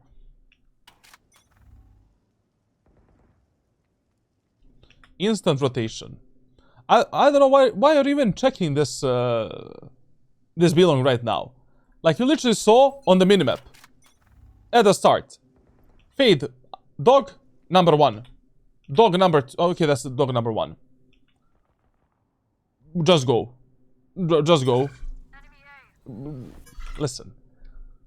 Don't waste your time picking up the stupid orbs if there is something better for you to do at that moment of time. What is that better? Fighting with your teammates, rotating faster, taking space faster, anything. Pick up the orbs only if you really need them for your ultimate in that specific round. If he was like two orbs away from the ultimate, okay, pick up the orb. 1 orb away, okay, pick up the orb. You're 7 orbs away, your teammates are getting pressure, they're playing like imbeciles at the backset like this. They can, every second that you waste in this belong area of the map can decide the outcome of this round. Like, and once again, we either play with the Reyna and go for the double flank, double lurk, or we just rotate fast. Using TP is not an option because only God knows into what type of shit we're gonna teleport with 0 space in the lamps, in the showers.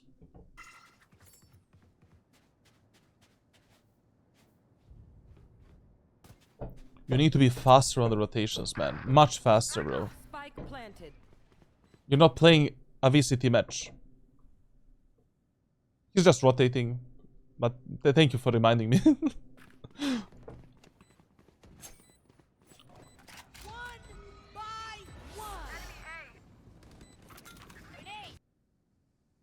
What is that nade, man? I don't know why you do this type of a nade, like, already the second time. I mean, you know, one info that you got from the previous rounds, when you were playing a retake on A, is that enemies have a tendency to play bench quite a lot. If you already want to drop some kind of a blind nade, drop it on the most common positions where players either usually play, or like, where they played in the previous rounds. You know, drop it at the bench. Why not? Drop it in this corner. Why not? You know, when you're retaking the lamps, you can drop it like to pressure the enemy so you can clear the angles and stuff like that. But I don't understand this nade. Like, I mean, you can... Neon has a wall. She's fully safe here. You should just be holding your gun in the hands and being ready to either refrag the Neon or save her life.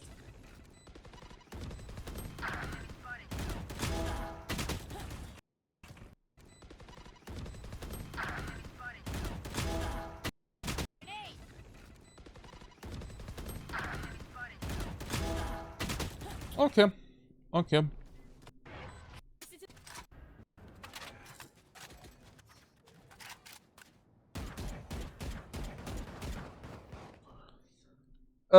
Whenever enemies have the Fade ultimate on a defender's, on the attacker's side of bind, chances are like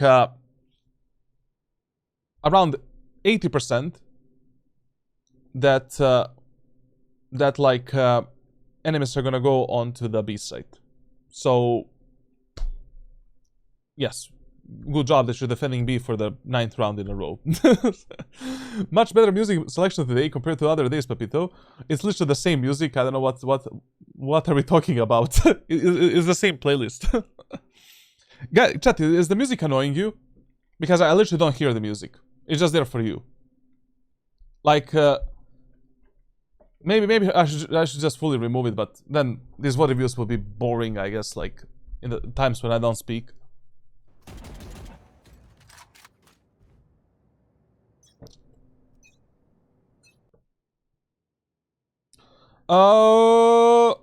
Tiny bit loud. Okay. Let's go to 40 decibels. Okay. Pretty much, you know, like, same mistakes, same problems as in the previous rounds. This off angle that you're playing right here is fine. Not bad. But just, this cannot be your starting position. Also, like, whenever you're playing any elevated position in Valorant, so the top of the B set right here is the elevated position. You always play it towards the drop, towards the safety on the edge. So if I'm holding, let's say, window from this angle, you position on the edge of that spot. So after a bullet, after a burst fire, you can instantly pull the knife out and reset yourself quickly. Or if enemies flash you and reveal you, you can instantly reset yourself towards the safety without staying too much overexposed for the enemies. Oh, what the fuck? 2 hours already! I didn't finish Defender's side, man. Is Valorant dying because I don't ever hear people talking about it? But it's not in a great spot, I'm not gonna lie. Like, you know, in Europe, like, even after 50 days, 60 days, we still don't have like 500 radiants, which I don't remember ever happening.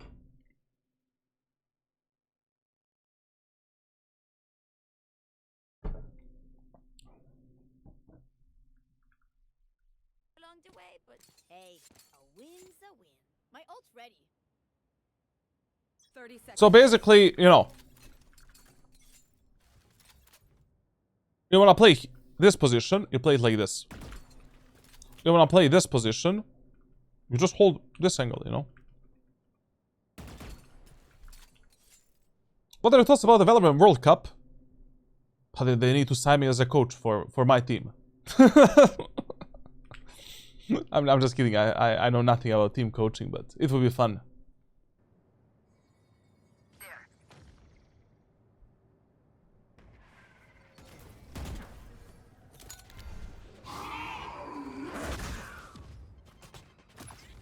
Bomb buddy out.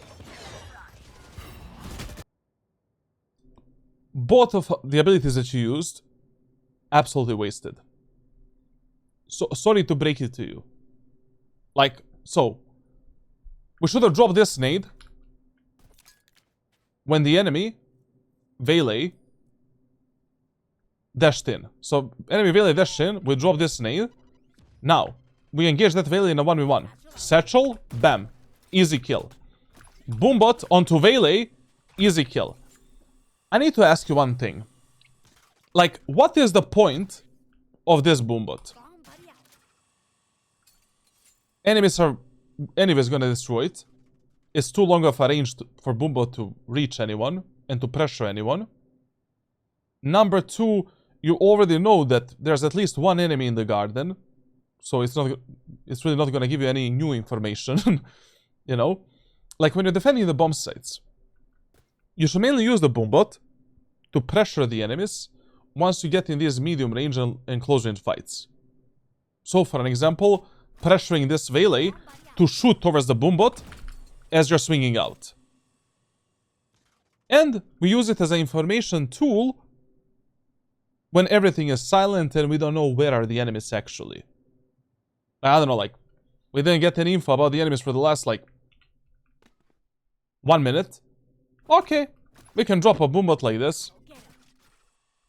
Just to get the info if I'm wasting my time playing in the window. You know, and if I should be moving maybe towards the long and A site. I think Korea will be in the final. Not sure about the other team. Korea in the finals. I think North America... USA is probably gonna have the best team.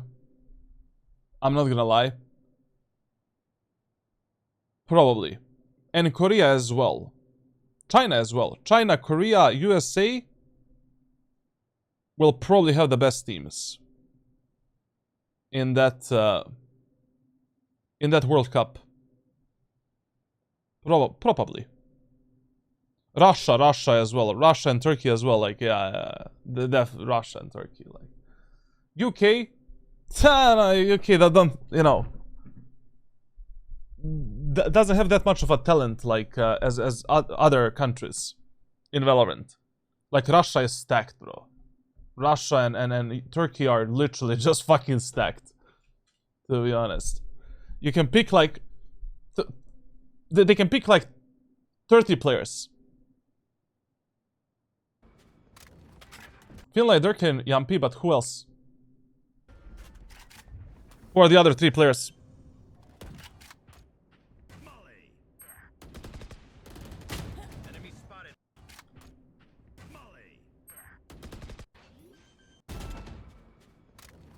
Alpha? Alpha is from Finland? He's not, right? No.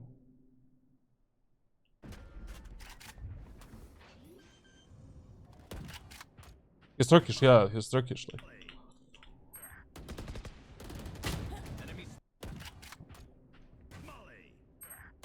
Listen, man. Let me, yeah, Dirk is also eligible for Russia. And Demon 1 is also eligible for Russia as well. I don't think, you know, if Demon 1 plays for Russia, I don't know, man. Like, literally, that's gonna be a fucking scandal, man. That's gonna be a fucking scandal on his stream.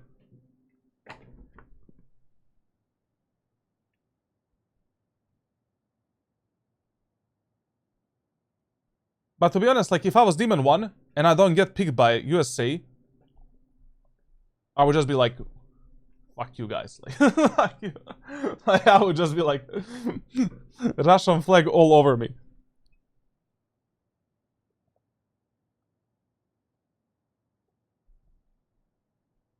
Okay. Let me give you another tip. So, when you have numbers advantage, your job is done. You know, this skill that Reyna took in the window, and this skill that you took onto Waylay. Game over. GG. You are not fighting alone anymore. You instantly shift your mindset from making a numbers advantage and fighting the enemies to the mindset where you just want to play with your teammates and fight together with them. Space doesn't matter. Map control doesn't matter anymore. The only thing that matters is that we convert this advantage into a round W. How do we do that? By not going for a stupid solo play like this and a solo fight in the elbow. So, yeah, Nats is actually from Kazakhstan, yeah. So, fight with the Brimstone. You know, as soon as you went into the CT here, all you had to do is just play like this. Hold the potential elbow peak, wait for your teammates to rotate, and now we just send it together. These type of solo deaths will cost you an enormous amount of rounds, and your decision making cannot look like this when you already have a numbers advantage. Enemy spotted B. Rob. Thanks. Russian Betty or American? I don't know, man, like a Betty?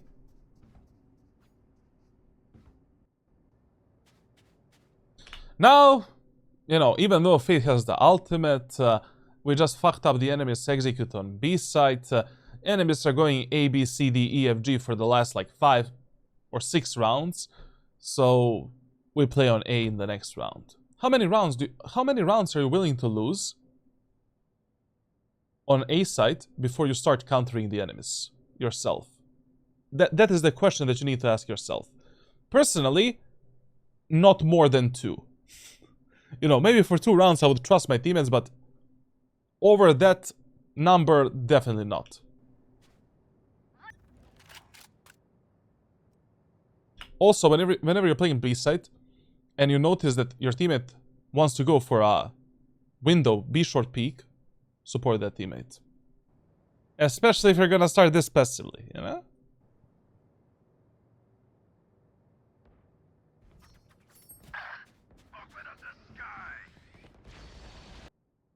At least we are rotating faster. Progress. Can you please curse in your native language? Oh, gladly. I can't wait to start doing that. Once again, when you're going for like this rotation, and enemy still didn't plant the spike, and they just tapped the spike. Perfect moment of time for this nade. Perfect. Sorry, TikTok brain, you know, like ruined me absolutely. Plus, you have a teammate in showers. Plus, you have a brimstone in the lamps.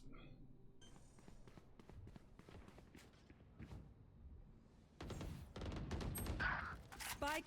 That pressure that you create with a nade not only will maybe give you some damage, chip damage, but also it might give, you know, it might provide enough chaos for your teammates to get some free picks. Down A. Last player standing. Also, this rotation onto the A tower was horrendous. Like, why would you be losing your valuable time to play with your teammates if they're already in the lamps in showers to just go onto the tower? It makes absolutely no sense. Like, this rotation onto the tower is only good when you're just retaking the A site. You know, enemies have the full A site control. We have nobody on the bomb site. You have a long-range weapon. You know, you can let your teammates go through this position while you apply the pressure from the tower. But you have a nade, boombot, 2 satchels. Enemies have no lamps control. We can easily play with a brimstone and connect with his anal cavity. Okay, you don't need to do that if you're not gay. But just... why? Why do we lose that opportunity? To support both Jet and Brimstone while getting on such a pointless position such as tower. Prioritize more team play. Prioritize a bit more aggressive starting positions. Your initial position needs to be changed completely and repositioning. Your rotations need to be faster based on how enemies are playing that match and based on how generally ranked solo queue players are playing. You need to read the enemies a bit more based on these 7 rules that I've gave you. And you need to change your economy completely on a defender side. Now, you can't be just using Vandal in every round on bind. Spike down A. Last player standing. God fucking damn it, bro. They always die, man. Amazing! Finally! Some real talk. Yeah, they always die. But you are letting them die. It's your fault. You know? You know, right now you're getting tilted for the wrong reason. You're getting tilted for the reason that your teammates are dying.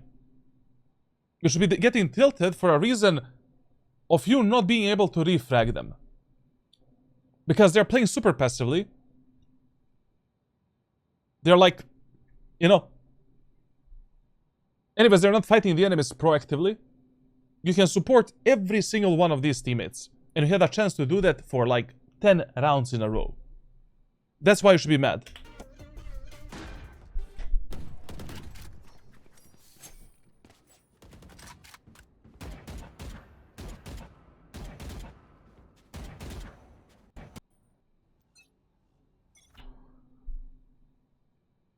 Not bad. Not bad. No, much better than before. Much better than before. The only problem right now is I think enemies are gonna go B, based on the previous patterns. And, you know, maybe we could have used this Reyna for some double bait setup, or just to peek together with the Reyna flash. Because doing this peek right now is mega giga dangerous mongoose. I just don't know who's gonna be in B short. Also, you should not be this type of a player as well. You wanna go for the peek in the B short. Reyna, can you flash B short for us? And let's peek it together. You know, you should not be the player for which I need to use, like, my Nostradamus abilities to read what the fuck you're gonna do. If you already have a teammate next to yourself, tell him what you wanna do. He's probably gonna support you anyways, because this Reyna was, like, mega giga aggressive in a lot of the rounds. But we have a Regent Shield in this round. Can't hold the fucking sights, dude. You should be countering the enemies and holding the site yourself. Easy as that. Load your mags and let's get back out there. Okay, I mean, you cannot buy anything else then. If you want to go for this type of play, you need a Vandal or Phantom, so yeah. Okay.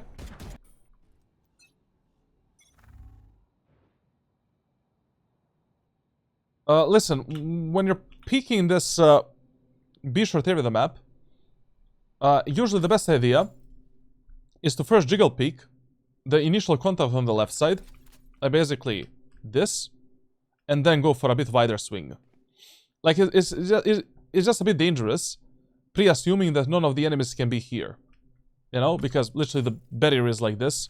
A lot of the players like to scale up like this, and by the time that you reach this position, they can already be here.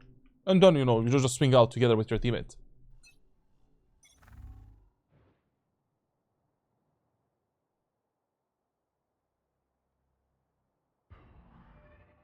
Face your fear! Okay, you know, it's totally fine what we're doing in this round.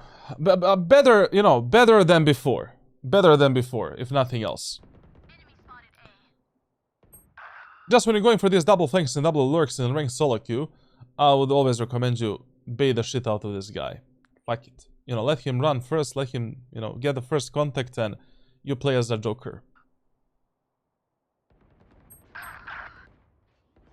Well, Fuck's sake, bro. you know, this is also the problem in this match. I mean, if your teammates are dying this fast, you know, lurking and flanking is not possible.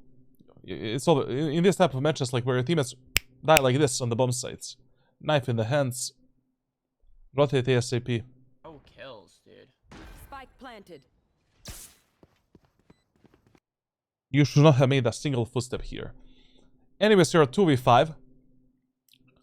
The only chance that we have to win this round is by Reyna getting a potential 1 or 2 picks and you surprising the rest of the enemy team. Anyways, we need 1 kill for the ultimate. We can still win and clutch this round. But now you literally gave the info to the enemies that both of you guys are here. Still in sight. Enemy spotted. Now get ready for the Thanos squad. Cutting their vision. Last player standing. My ult's ready. Okay, Round I'm the Raja. Is that a judge? Can you buy me a sheriff chat? Can I get a drop? Fuck the sheriff. Get the bandit with a judge on bind. It's last round. Or not. Caution here. This is, ladies and gents, why you never play shotguns like this. Be ready for the masterclass course.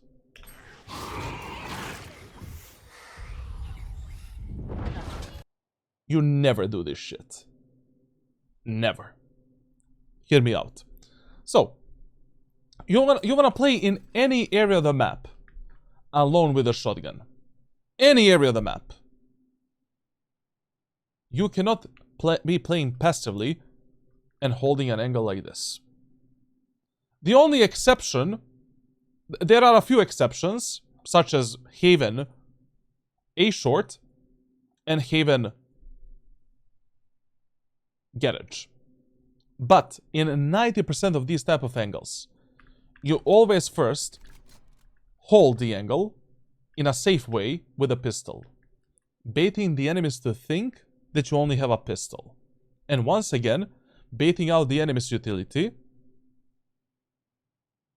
and destroying the enemy's recon and flash abilities, so that you know how you should be playing in that area of the map.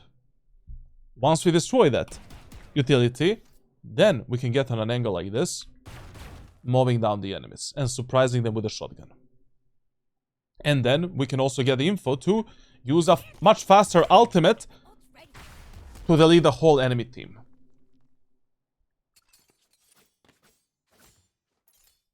You wanna play in lamps? You cannot start your round with a shotgun like this. You start the round by jump spotting the enemies, getting the info, maybe getting a safe pick, a few bullets, but one bullet, you know, baiting the enemies a bit and their utility, destroying the Fade Dog, destroying the Raze Boombot, and now you're shitting on the enemies with a shotgun. Another reason why you do this is not only because of abilities, but because of a surprise factor. You're surprising the enemies with a shotgun, number one, and you are not getting surprised by the random contact enemy swing, flash, or ability. You know, what if the enemies walk all the way here, and the enemy Phoenix uses a flash right now? God help you get a kill.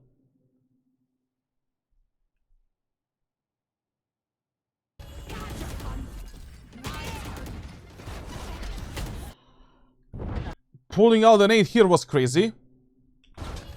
I mean, you quite literally saw the Cypher running you down. Like, you don't need coaching for this. If you already have a judge, and the Cypher is this close to you, like you get spit on him with a judge. Like, that's a free kill for you. You don't need to complicate it with an 8.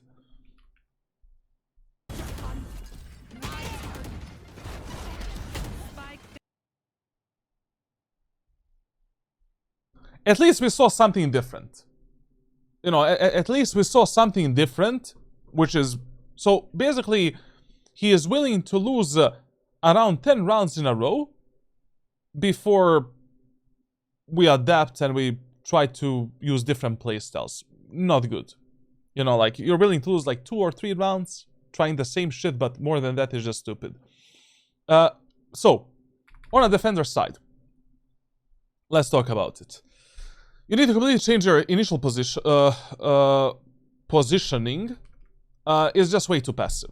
You know, like you're giving way too much space and info for enemies on defender's side. Your job is to burn as much enemy utility as possible before they reach the choke points, and potentially making a numbers advantage in that process. You need to abuse more of the Raze kill zones to get potential picks with her utility and different weapons. Your rotations should be based on what you saw from the enemies in the previous rounds. In this specific match, a bit faster. You need to get better at predicting the enemy's next move. We talked about that as well. And pretty much, yeah. You need to focus more on better team play on defense instead of letting your teammates die like a potato. Okay, everything else was just related to the bind specific problems.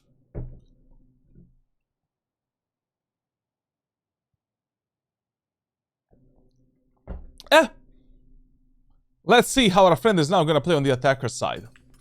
That's gonna be cinematography.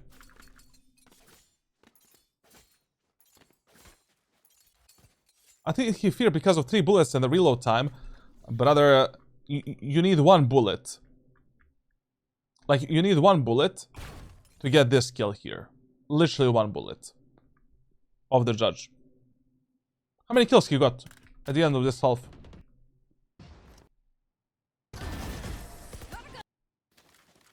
Switching sides.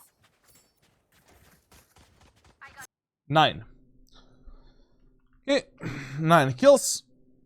Equal or below 11. Prediction for the first round.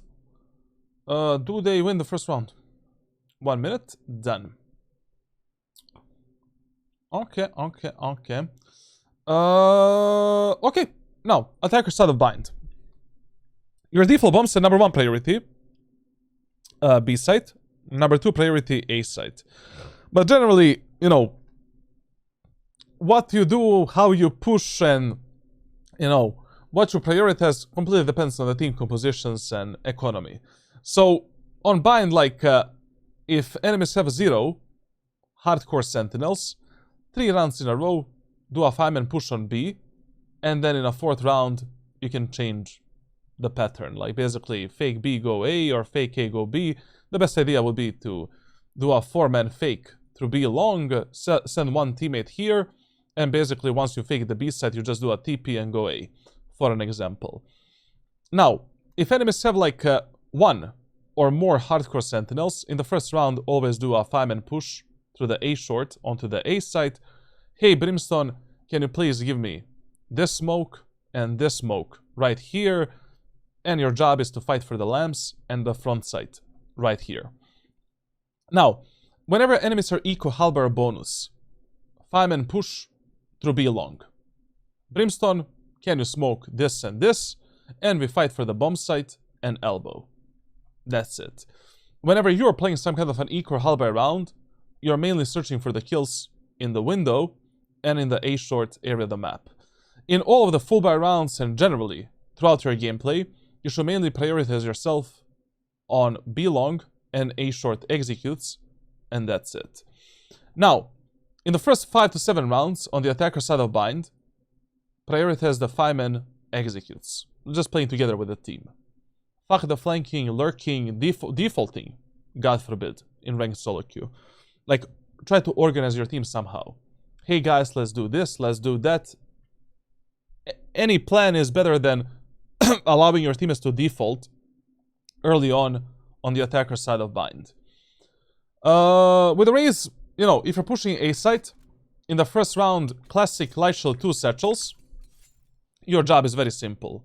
You can start from the right side here, jump spot the enemies, you know, get that info, get behind the boxes, and when the smokes are down, we drop the nade at the lamps, satchel over the truck, directly into the lamps with a bunny hop, taking the lamps control from the behind, taking the front side, planting the spike, playing with our team. If we're pushing B side, you can go for the classic light shield and 2 satchels, or you can go for the ghost and satchel. You go through long, jump spot the enemies, we clear the long together, and the execute that you want to do, if you have a satchel, one satchel and a ghost with yourself, is if you need to drop a blind nade on the B side of bind, you either do it here or you do it here like this. So we are preventing the enemy's peek from these 2 angles or from this position. And if you have a ghost in the first round, your job is just to do this, and from this position to support your teammates and lead the charge.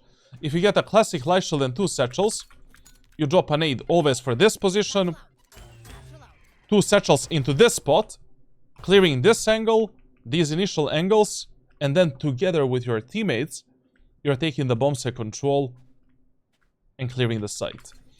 Now, one thing that we need to worry about in this match is that enemies have the Phoenix. So, you know, we need to clear the B long carefully, and we need to expect the early Phoenix flashes in the garden, at least. Like, that's a very common play that, you know, everyone should be aware of.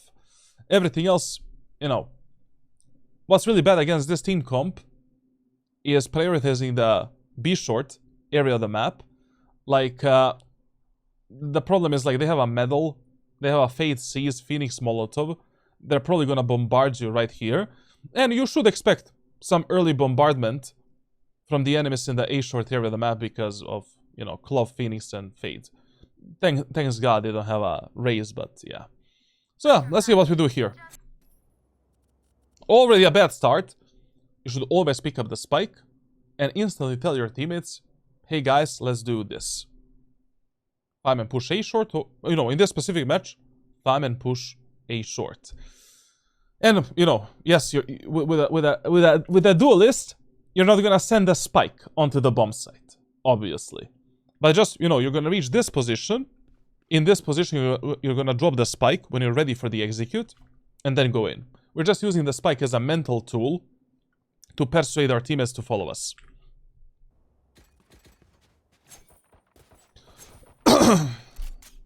Yeah.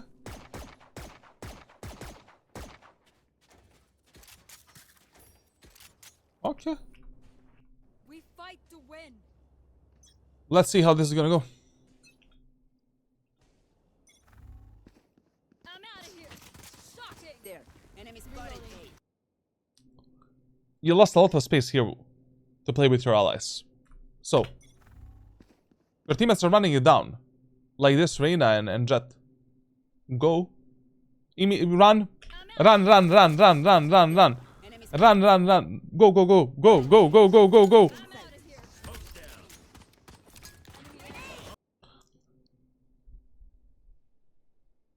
So, you're playing a ranked solo queue match. In any elo. Every single player in Valorant should learn what is a good and bad smoke setup for every single execute. Default smoke setups.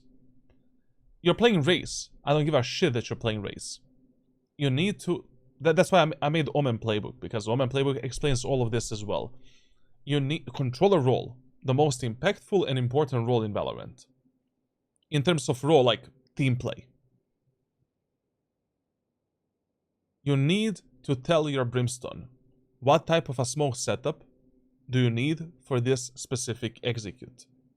Like, this tower smoke is the most useless piece of shit that exists in Valorant. Literally does absolutely nothing. So, at the start of this round, we should have told our Brimstone, hey Brimstone, if you have 2 smokes, give me this one and this one on these 2 pings. Or give me this type of a smoke setup if you have 3 smokes, so we have more space on the bomb site. This type of smoke, but you just don't need it. Like, anyways, enemies can peek you from this angle and this angle. It's like it doesn't exist, basically. And not to mention, like, right now, I don't really know how we're gonna plan the spike. You know, if you decide to go for the 5-man push through A short without the shover's control, I really don't understand how can we play the spike right now. Now listen, when you're playing the classic pistol, always prioritize the gunfights that are in between 0 to maximum 20 meters. Always. And try to scale up faster towards the positions where you can easily delete the enemies with a classic. So, here. This nade was okay. You know, it was based on the minimap and based on the fact that enemies are at the backside. But now, when the Brimstone drop you a steam beacon, get a bit closer on the bomb site, right here, so that we can potentially maybe outmaneuver the enemies with the smoke and peek them together with a Neon and Jet through the lamps. We can also easily refrag our Brimstone with the triple shots and fighting the enemies up close and personal. Also, this shooting mechanic with a classic pistol does not exist. First of all, with the pistols, you should be as mobile as possible. Like, standing still is not an option. Second of all, crouching down doesn't do that much. Anyways, you should not be spamming your shots like a maniac. Third of all, when you're fighting the enemies with a classic on the ranges that are above like 15 meters, you never do this, because the bullets are gonna go to Jesus Christ.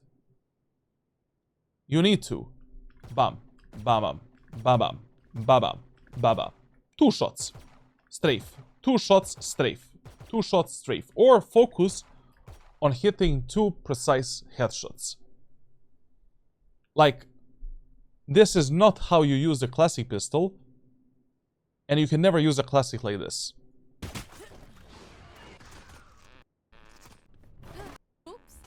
Enemy down. Okay, we somehow won this round. One beats my Now, whenever enemies are eco halberd bonus, on the defender side of bind. Hey guys, let's do a 5-man push through B long. And I mean, you can buy a Bulldog Heavy Shield satchel, you can buy a Stinger Heavy Shield utility, Spectre Heavy Shield utility. These three options are the best. Firepower? I got this. Actually, the only options. Robert De Niro or Al Pacino? I'll go with Al, man. I'll go with Al. Actually, both, man. I don't know. But if I had to choose, I'll go with Al.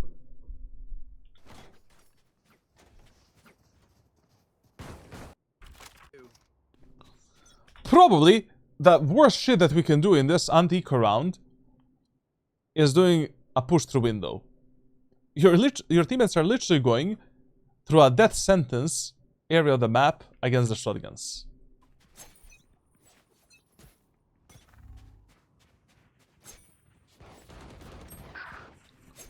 You need to navigate your teammates a bit.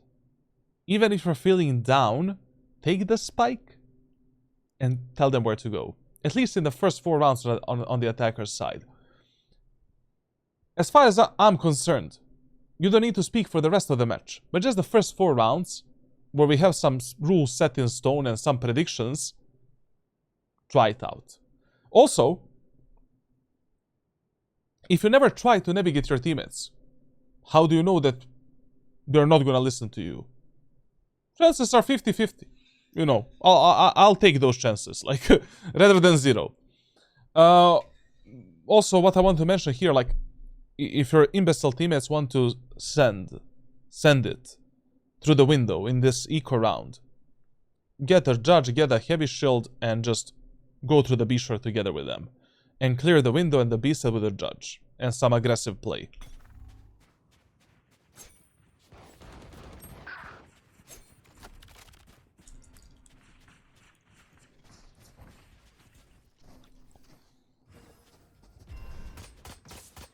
Reloading. Reloading. Brimstone with the judge on the attacker's side. Respect.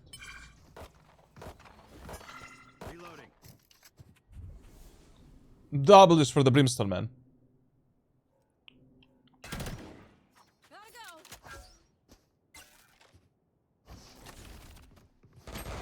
Go, go, go. Spike down, B. I'm out of here. Satchel out. I got spike.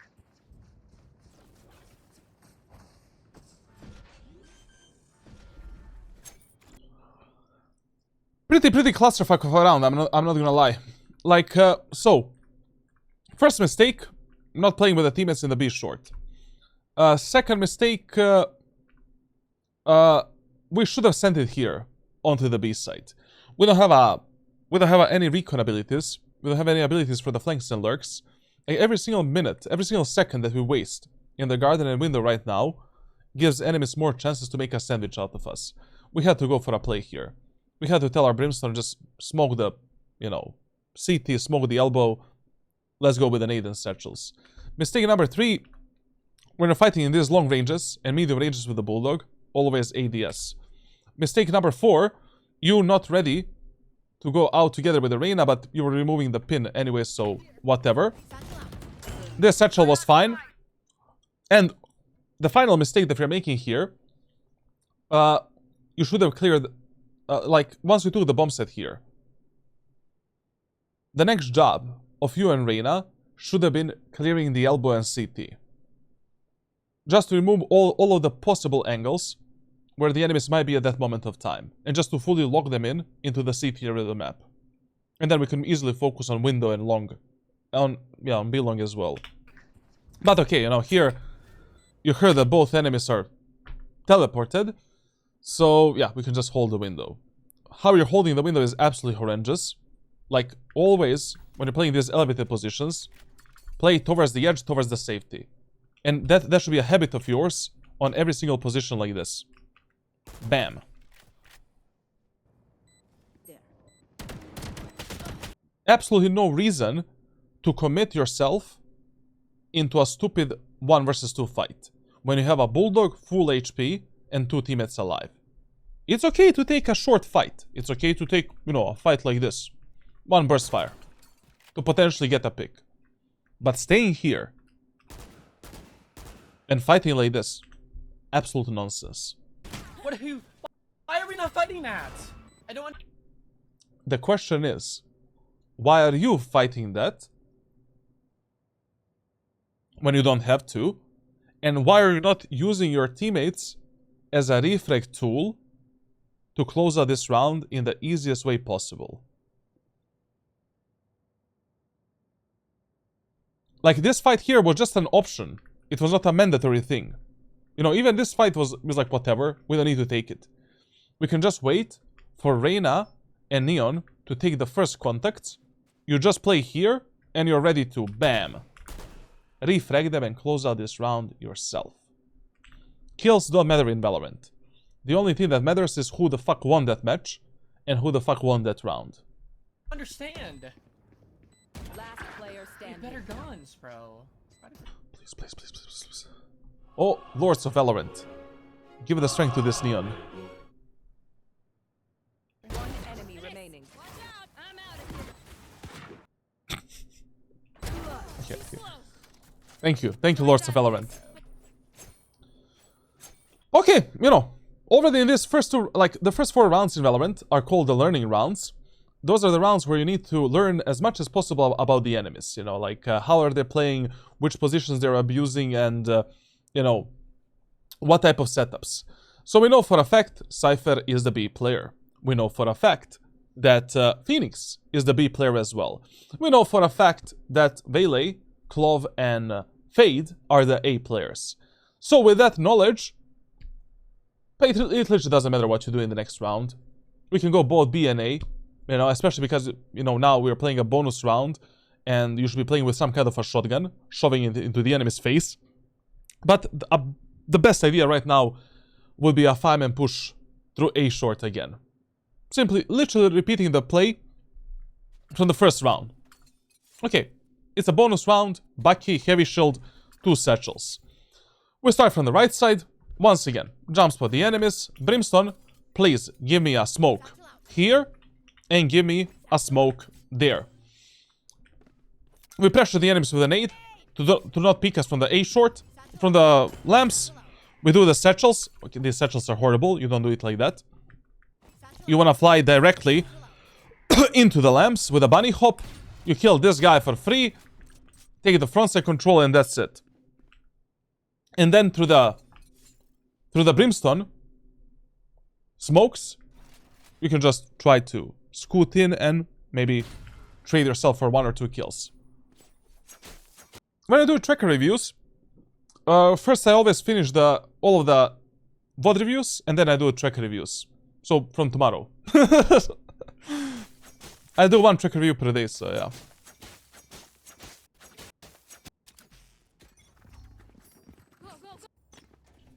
Bang. There. Listen, like, in these bonus rounds, you should not be spending so much money.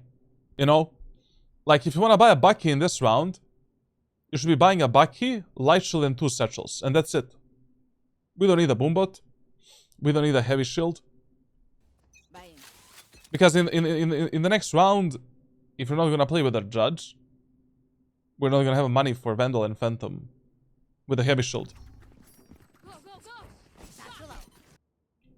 What's truly shocking here is how we are pushing through this area of the map. Satchel out.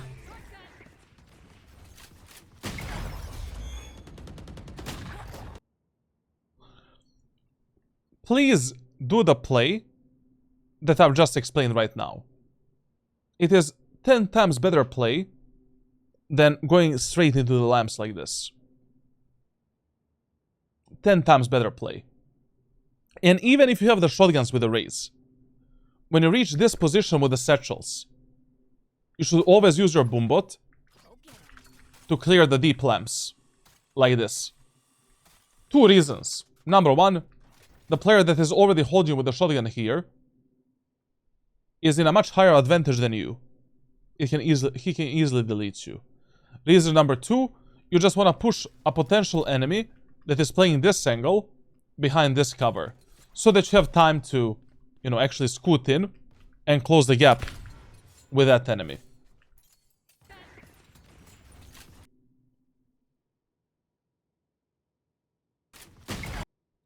When you got shot by the enemy Vele for like 140 damage, you cannot force the next fight with a shotgun.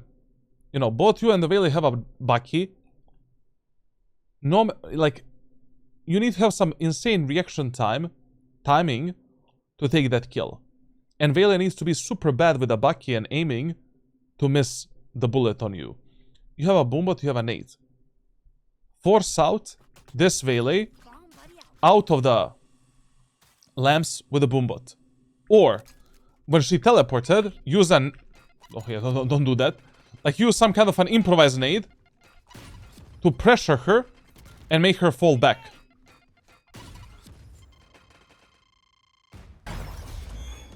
Like, when you take this type of fight, 10 out of 10 times, you're gonna lose this fight. With 10 HP. 10 out of 10 times. Fucking hate this game, bro.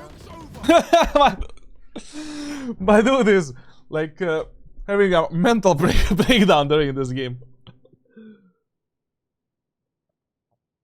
Listen, like, you know, there's a lot of bullshit in Valorant. You know, a lot of random RNG factors. But every single mistake that you have in this VOD review, every single time when you died, you didn't really die because of any bullshit. You know, such as Vele dashing onto you with a saturate ability, like there's no counterplay for that. Or dying from some random bullets and shit like that. Like, all of these problems that you have here are easily fixable if you pay more attention on better utility usage, positioning, and better gunfights. And better team play as well. Also, we really cannot have these fucking smokes on the A side when we are pushing through the 5-man through A short without the lamps control, showers control. Bro, man, if I hate something in Valorant, that's the bad controller players. Even if you're feeling on the controllers, brother, how the fuck in Diamond you don't know what's a good and bad smoke? I mean, what am I talking about? Like, Immortal players don't know how to smoke on some maps.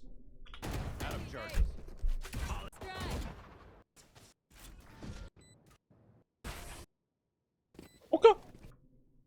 Yeah. Okay, another thing that we learned in these last, like, 3 rounds is that enemies are horrible at defending the bomb sites, and they're literally making the same mistake that you made. They're playing way too passively with 0 information and 0 map control. So we can literally abuse the same playstyle and the same shit that enemies did to us. Just the basic 5-man executes. For the rest of this match. Or, you know, until the enemies adapt.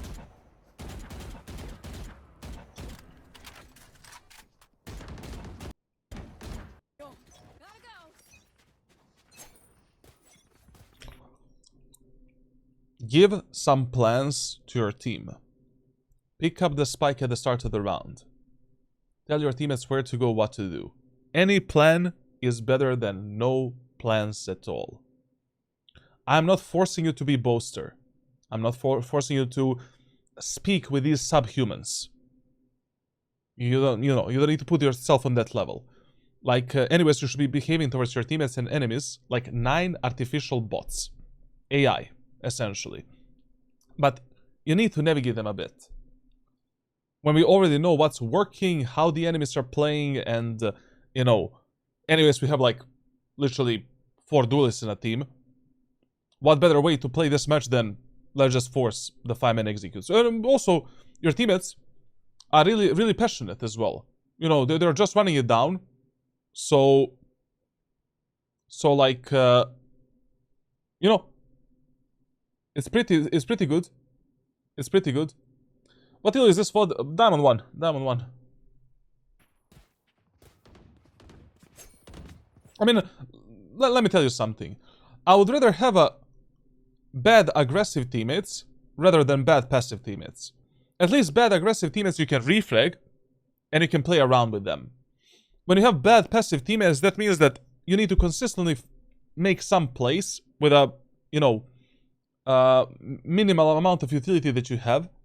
And if enemies are good on a defender's side and they're countering your utility and plays, like, you're pretty much fucked. So, as long as your teammates are aggressive like this, and they want to play like this, just do 5-man pushes and that's it.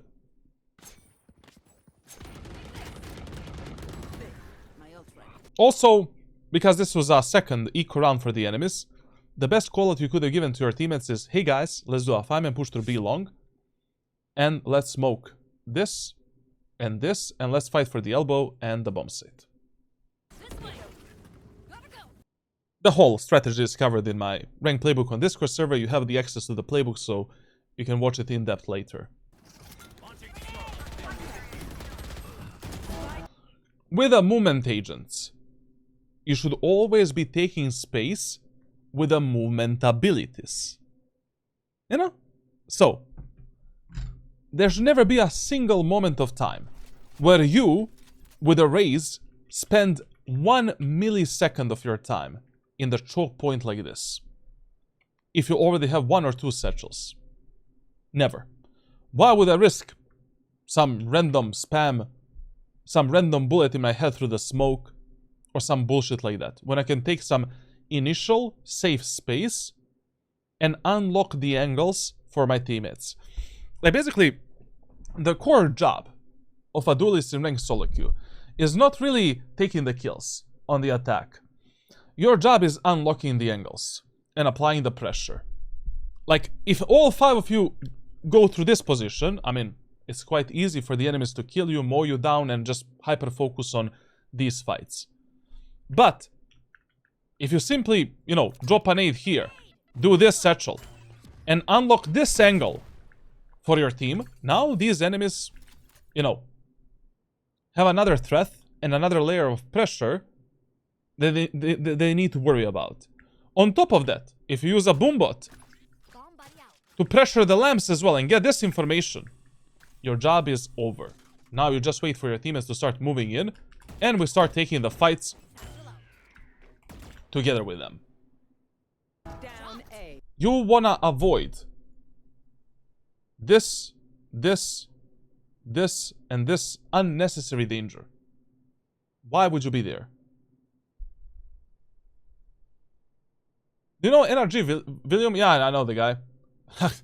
He's not William, he's like NRG Harvard.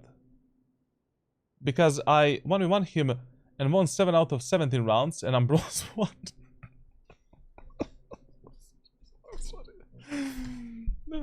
Isn't he Immortal 1 or something? Like, I mean, my mechanics are, you know, bad, but yeah, we can have a 1v1, like, Vilius, yeah, Vilius. So, we are in the choke point with our teammates. Your neon gives you this wall. You drop a nade in the lamps, satchel into the lamps, unlock the angle, number 1. Drop the boombot in the lamps to get the information if a shotgun player is there, and to be able to focus on the rest of the angles right here. So, satchel number 1, we end up here, nade here, boombot towards the lamps. While the boombot is traveling, we focus on the frontal angles. As our teammates are moving in, we then focus on the lamps control, W check of the lamps, we jump spot the backside, get ready for the spike plant. Having this type of a checklist is very important when you're playing a duelist. And all of that is covered in my ranked playbook on Discord server. Down A. There was really no reason for your Reyna to die like this. Now, there is only one moment of time where it is like, okay, if you don't use your satchels to travel through the choke point. And that moment of time is like, if you're already too late to support your teammates and you have like, you know, they already took the lamps and they took everything and there's no threat of you going through this position.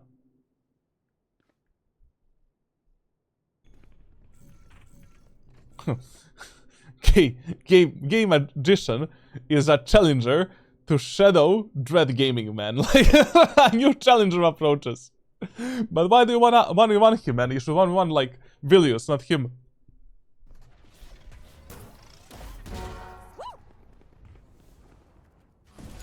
Grenade!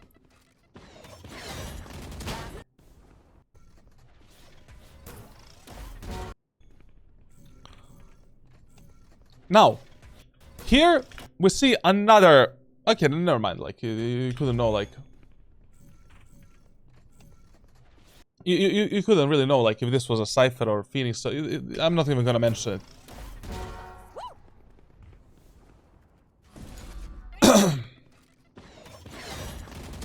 You know, for example, this is a bullshit. You know, here I can stand behind you and say like and yell together with you and tilt together with you. You know, like the only counter for this is you need to hit a headshot while she's dashing into your face, and that's it. Player Fucking standing. idiots! Why did you TP, man? You're wrong for the you're mad for the wrong reasons. Yeah, your teammate is an idiot, obviously, but you like listen. This is what I mentioned at the start of this VOD review. You should not you should never get tilted because of the things that you cannot control. You know? Like you cannot control the actions of your teammates, always. You cannot control these random bullshits like Vele, you know, dashing into your face with a judge in a position in which your teammates force you to be like, it's fine. But basically like, you know, you cannot be tilted because of this. If you got tilted because of the Vele judging you down, that's okay, you know, it's okay to be a bit tilted because of that and brush it off for the next round.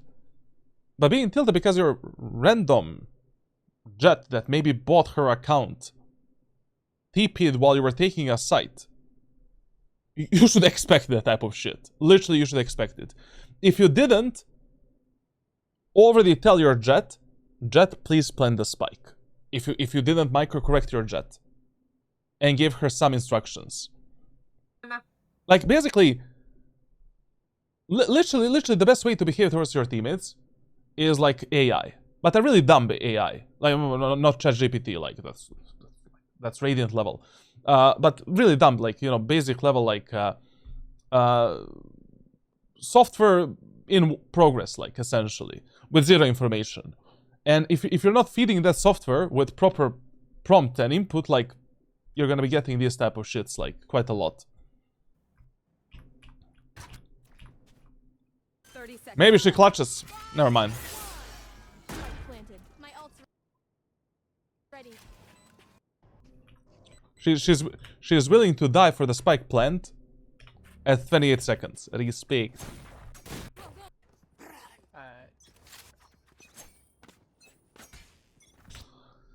Your job in ranked solo queue, whenever your teammates are going fast somewhere, is to always jump spot these main angles for them and get the information like this. Always on every position. Period.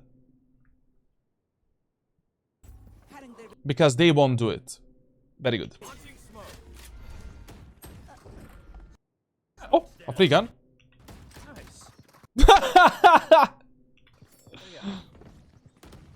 Kill. Go, go, go. Ult's ready. I don't like this fight at all that you took right now. Like, you saw here on the minimap that Vele is stuck on the right side. Why do you force this type of a fight? You're playing Raze. Pull her out of that corner with an aid. Fuck her up. Ult's ready. Gotta go.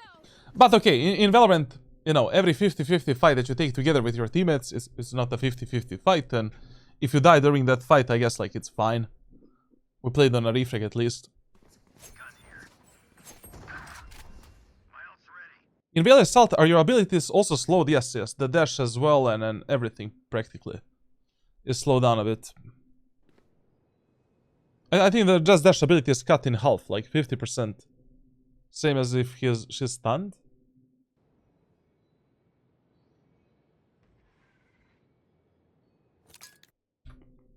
whenever your teammates are scattered on the map,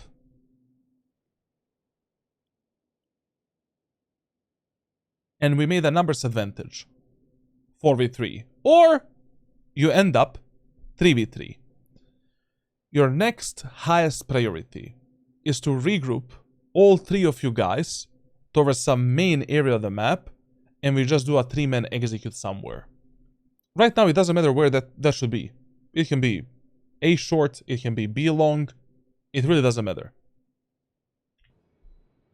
As a matter of fact, I don't know why did you even go short here. We are 4v3. We know that there's at least 2 more enemies on the A side. But fuck it.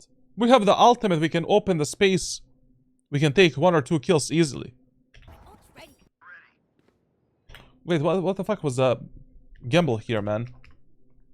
Did they win the first round? They won the first round, right? Yeah. Okay. Chat, tell me how many kills they're gonna have at the end of this match. By the way, we only count the half. This is probably going into overtime, so only the half time.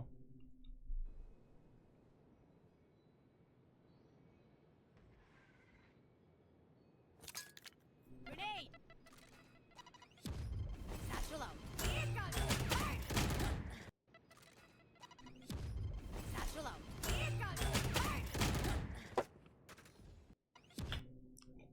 This is a bit dumb. I'm not gonna lie to you. Like, you know that there's at least 2 more enemies on the A side. We have 0 smokes covering us up. Your Neon is jerking her, actually rubbing her clit at this point. Brimstone doing the opposite. And Cypher had plenty of time to rotate and to also get onto A side. Why do you feel pressure that 109 to go through this smoke instead of first like regrouping your teammates, checking the angles together with them, and then based on some information using the ultimate? I mean, here, when you expose yourself like this with a Raze to like 20 different angles, and you have 0 info on which angles you should hyper focus, your chances of dying are pretty high in the middle of the air, and your chances of getting a kill are pretty low.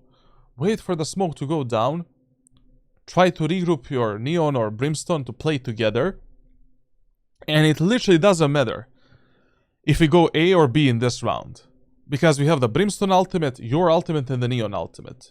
But what truly matters is that we are ready to go out together. We clear some of the angles with the boombot and nade and just some of these initial angles, get some information about the enemies, and then based on that info, you use the ultimate. Like, Valorant is not a game of kills. Same as Counter-Strike as well. Like, basically, you know, when pro players play Counter-Strike, for example, like, their main job on the attacker's side is to win the rounds without getting a single kill, purely by just executing a good strategy to detonate a spike, the bomb, and that's it. In Valorant as well, like, your job is not to get like 50 kills every match. Your job is just to get the most necessary kills, and then use that advantage to refrag your teammates, play on their contact, and convert it into a round win. It's simple as that. I mean, it sounds simple, but yeah, you need to pay more attention on what your teammates are doing.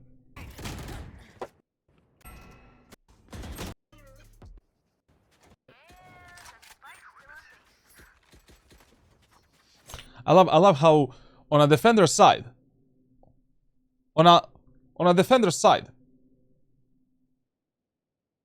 Judge and Bucky, Sheriff and Vandal with a light shield. Yes, sir. On attacker's side,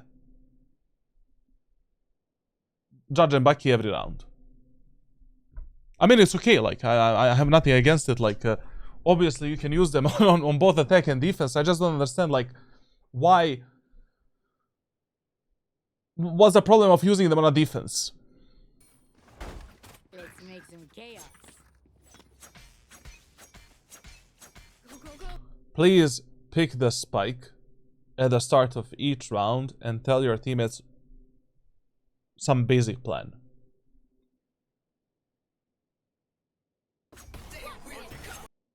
KRB, man, like I told you, this week I'm gonna do a track review for you because you already got a tier 2 sub, and then 3 months after the track, 3 weeks after the tracker review, submit a VOD and tracker review again. Okay?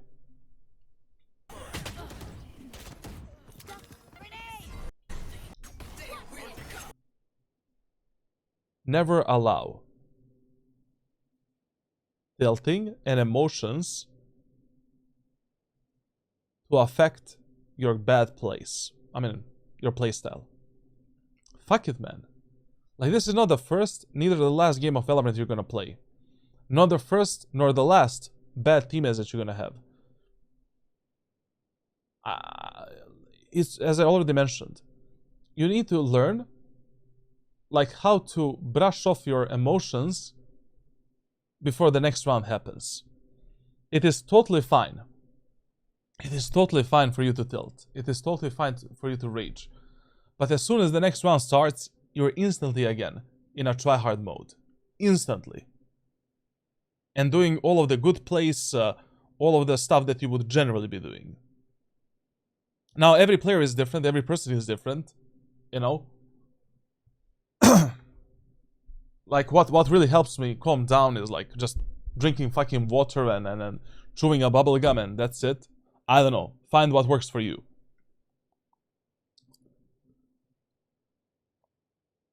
$5 grams of heroin.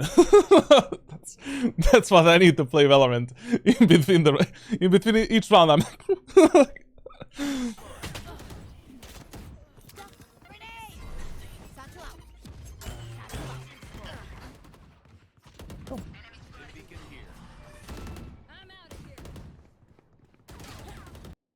This play is a complete suicide if you don't have the backside control.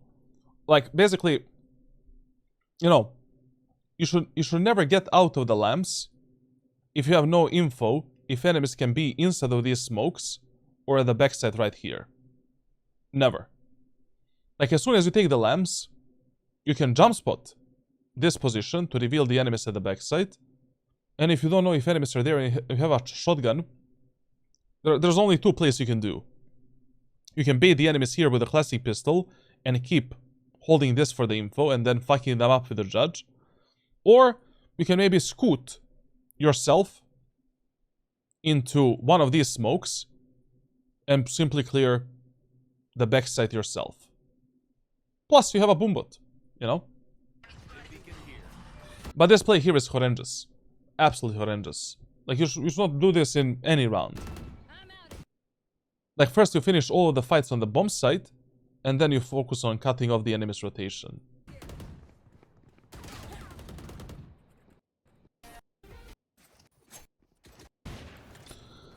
Bro, this match was so winnable. So easily winnable. Like, easily winnable. You just need better pathing, more mindful executes, and just better adaptations to these imbecile teammates. Like, but this match, like, enemies are so bad.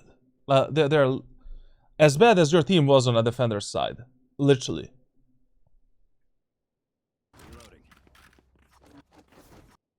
Okay. Once again, I think Bandit is a better option than Sheriff on a map such as Bind, but you do you. No prisoners.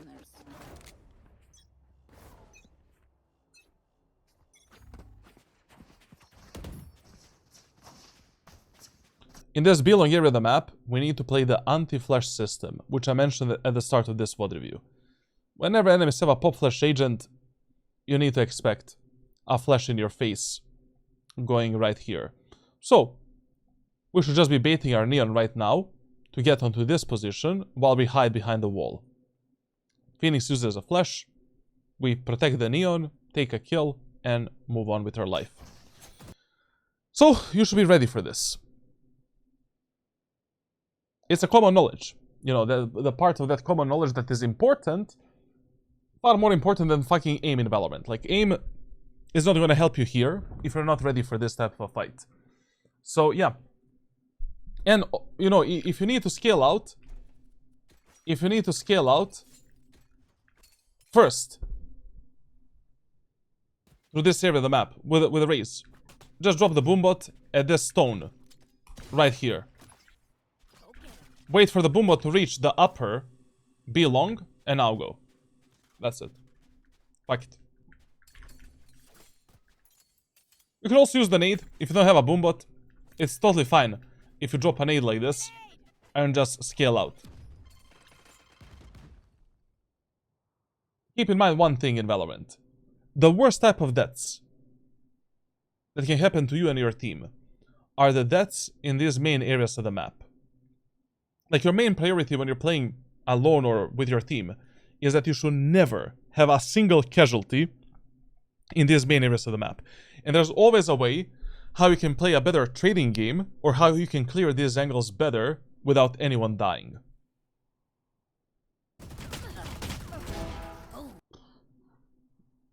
Never mind. If Phoenix aim is bad, then we can survive. This nade is a bit diabolical. So listen. On B set of bind, you have only 2 blind nades, 3 blind nades. So what are the blind nades? Nades that you do as a default nades when you go for the execute when you have no idea where the fuck are the enemies. So, first one is right here to prevent the enemies from peeking you from this angle and from this angle right here as you're going out. Second one are the nades inside of the tube, like right here and right here. Like these ones you drop like when the enemies really like to play inside of the stupid tube. So they cannot, you know, they get pressured more. And the final one is obviously a splash nade for the backside, like this. And this one here, for the CT rotation, you use when you're like 100% certain that none of the enemies are on the bomb site, and that enemies might be rotating and scaling out already from the CT into the site, just to prevent the enemies from rotating towards the elbow and into the bomb site, like the deep one, like this. And that's it. Nothing else exists. Every other nade you drop based on some info. On A site, like when you go through the A short, I mean generally on A site, this nade is fine when you need to scale up safely through this area of the map, so the enemies cannot peek you from the lamps, and you're just satcheling, you know, here, on top of the truck, over the truck, or trying to surprise the enemies in the showers. So this can be like your semi-default one. Second one that is blind can be for the backside, to just pressure the enemies at the backside. And the third one that can be a blind nade is the nade that you do when your teammates are planting the spike. Like if you're scared from the enemies, you know, like peeking through the smokes, it's fine if you drop a nade into the smoke so the enemies cannot scale out and they cannot peek your teammates. And that's it. When you're going through the showers, like, you know, sometimes it's fine dropping this, like if you're really scared that one enemy might be here, it's okay to drop an nade for that position when you're going for this type of a play. Anyways, with the boombot, you can easily clear this spot. And yeah, that's pretty much it. You know, those are all of the nades on bind that you use as your default nades, so to say. Every other one you're using either to clear the main area of the map, to push the enemies out of something, and that's it. And when it comes to the Raze, default Raze executes, on the B side, you have 3 default executes. First one, getting up here and from this position applying the pressure and supporting your teammates. Second one, with only one satchel, like you can literally do this with one satchel. Your job is to bunny hop into this position, but of course it's 10 times safer doing it with 2 satchels. You clear this angle, clear these initial angles here, clear this position, and now you wait for your teammates to scale out and you fight together with them.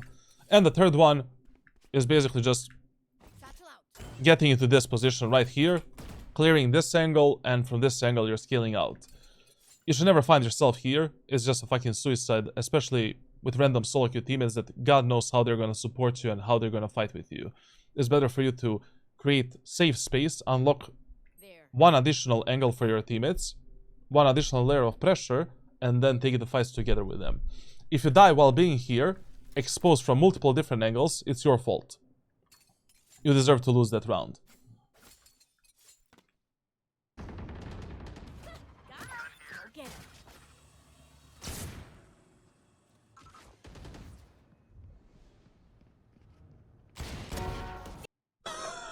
What? What is my cameraman doing? Where the fuck is even his camera? Like, oh, he put it on the left side. What the fuck is that camera placement? Satchel out. One enemy remaining.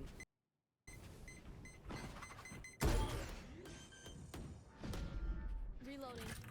Listen, whenever you take the B set of bind, your next priority should always be clearing the elbow with one of your teammates.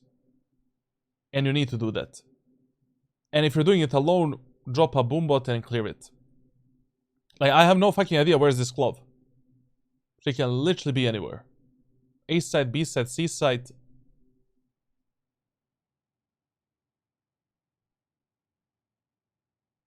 How do you satchel back of the truck? You hold play if you think there might be an enemy. So basically, your job is to do this. Satchel out. Satchel out. Like, you want to practice being as fluid. Satchel out.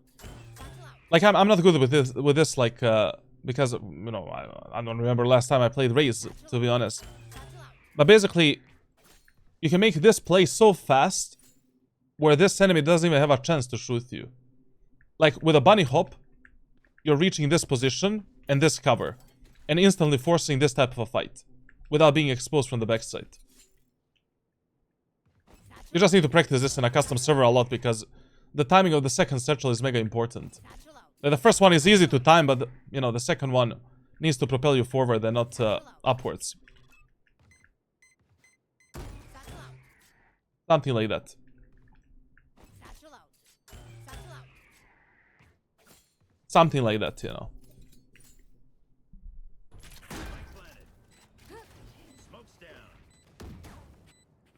Enemy spotted B. Satchel out.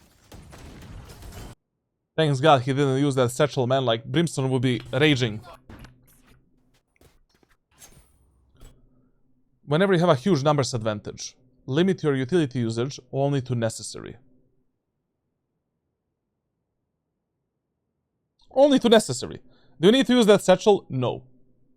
Do you need to refrag your teammates? Yes. Period. Listen, if you want to contest enemies in the B-long with Raze, with the long-range weapons, one strategy that I would recommend you to try is you drop a satchel here. As soon as the round... So, basically at the cactus right here. As soon as the round starts, you basically... Bro, my voice is dying. You propel yourself towards this position, go for the jump crouch up here, and then go for a swing. Same play that we have with a Jet and Omen, for an example. Like, this peak is just tremendously good, especially in low elo and medium elo lobbies. There. And I really hope we're gonna jump spot this angle at least.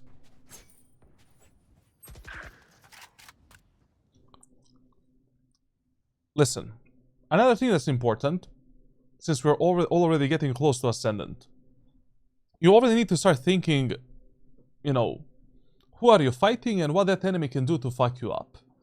Like, if the enemy Phoenix is in this, you know, maybe in this corner. Let's say I didn't hear the footsteps of him going back. As soon as you heard that Phoenix Molotov, and Phoenix, you know, killing your teammate there, you needed to take more cover. If you stay here and you eat up a Phoenix flesh, you're dead.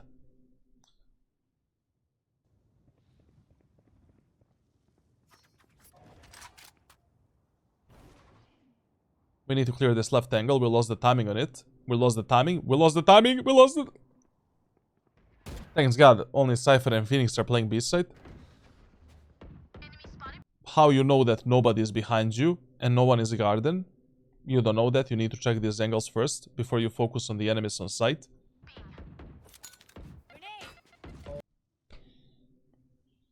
I showed you all of the nades that you should be doing anyways. You know, right now you see on the minimap that there's like 2 enemies at the backside. So we should be deploying this type of a nade. Oh my fucking god, bro.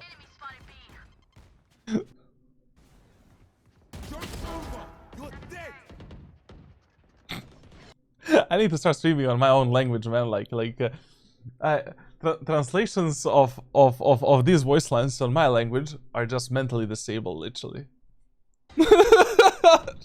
Sorry, it just came to my mind right now. Like, what, you know, jokes over. You're dead, but I like.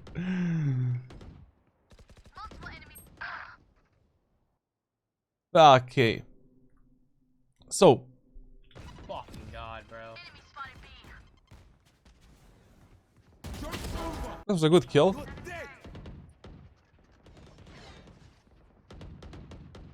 I mean, it's okay that you play passively here. Like, we really don't need to take a fight against this Phoenix. But right now, we should definitely rotate onto A side. You know that Phoenix, Cypher, and Valet are right now on the B side. We know that the only enemy that is playing A is on the A tower. TP, kill the tower player with a Neon, open the site, and that's it. Like, you need to make your decisions a bit faster based on information that you're getting on the minimap.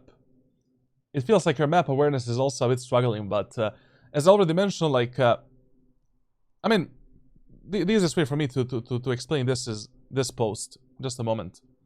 So, basically, these are all of the trigger points. When should you look at the minimap in Valorant? You can just pause this video, like, you know,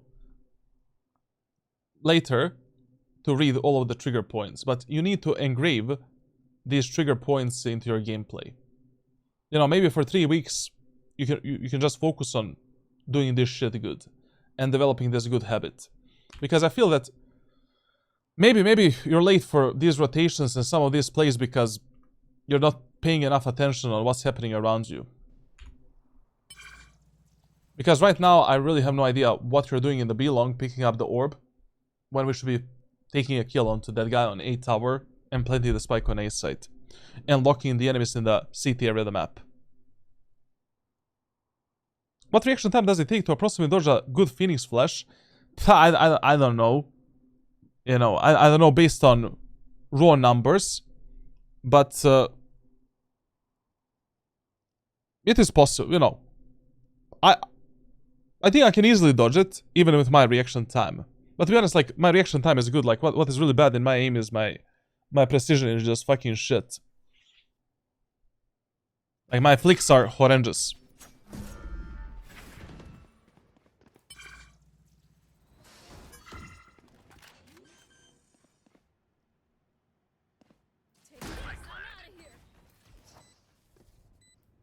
Face your fear!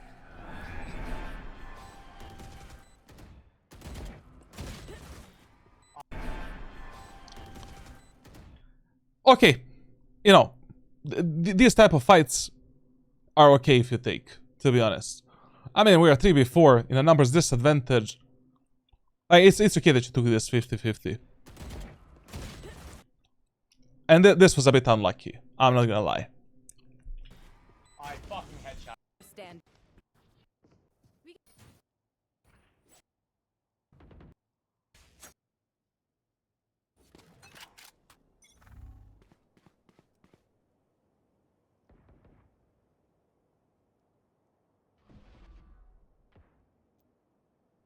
He never fights with the Boomba, does he?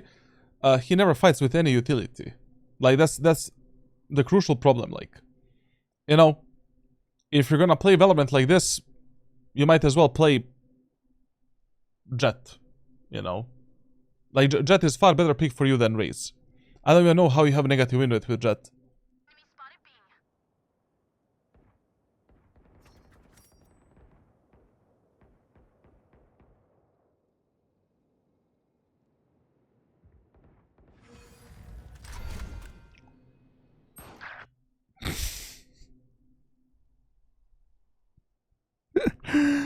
all of this timing that Reina got just to get obliterated by the judge in the face. Reina was like, her heart was like, oh bro, I got such a good timing, man. Like, I'm gonna win this. Why the fuck are you not using judge on the defender's side? Like, I don't know. Here is another tip for you. Never spend 1 millisecond inside of the default smokes where the enemies can easily spam you and kill you. 1 microsecond. Like, if the enemies drop this smoke, let's say during your execute, but you're not ready to go out, you play here, and then when your team is ready to go out, you jump and you go out. Enemies drop a smoke here. You don't touch this smoke. Like, you play like this. And wait for the smoke to disappear. Or wait for your teammates to get ready for some execute. Oh yeah, on the A set, like, generally speaking, the positions that you want to reach is this spot right here. This spot right here. This spot right here. Over the truck, top of the truck. Green box. And, you know, if you know that enemies are playing consistently in the showers, you can try going for this type of a play and just backstabbing the enemies.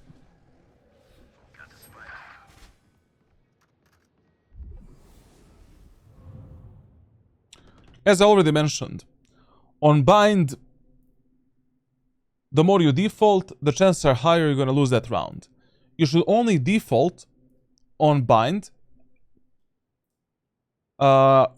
when like you have some kind of a vision of how you can get a free pick and a free kill somewhere. Like, enemies are just repetitive. You think you can punish enemies maybe with an op somewhere, or, you know, with some kind of a play, then it's fine.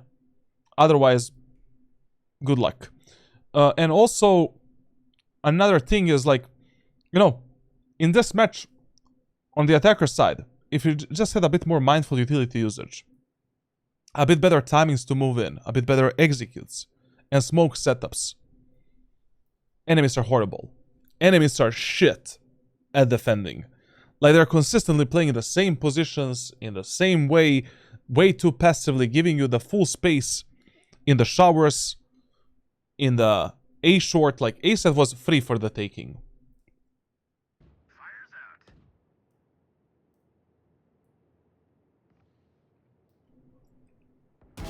Precision kill. I don't know why you force these 50-50 fights. I mean, it's okay. It's totally fine for you to, like, you know, if you think that this Fade is gonna peek you, it's totally fine for you to wait for her, you know. But why do you play here instead of here, where you can potentially make some side steps and go behind the cover if the fight is not working in your favor?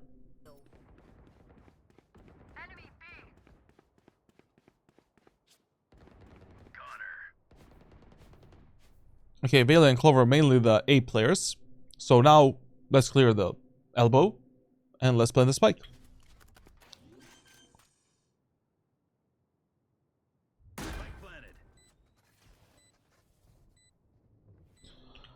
In a 3v2 post-plan situation, the worst thing that you can do is fight for the map control, and all three of you guys are forcing solo fights everywhere.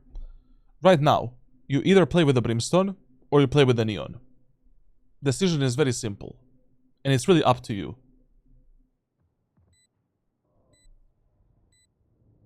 One enemy remaining.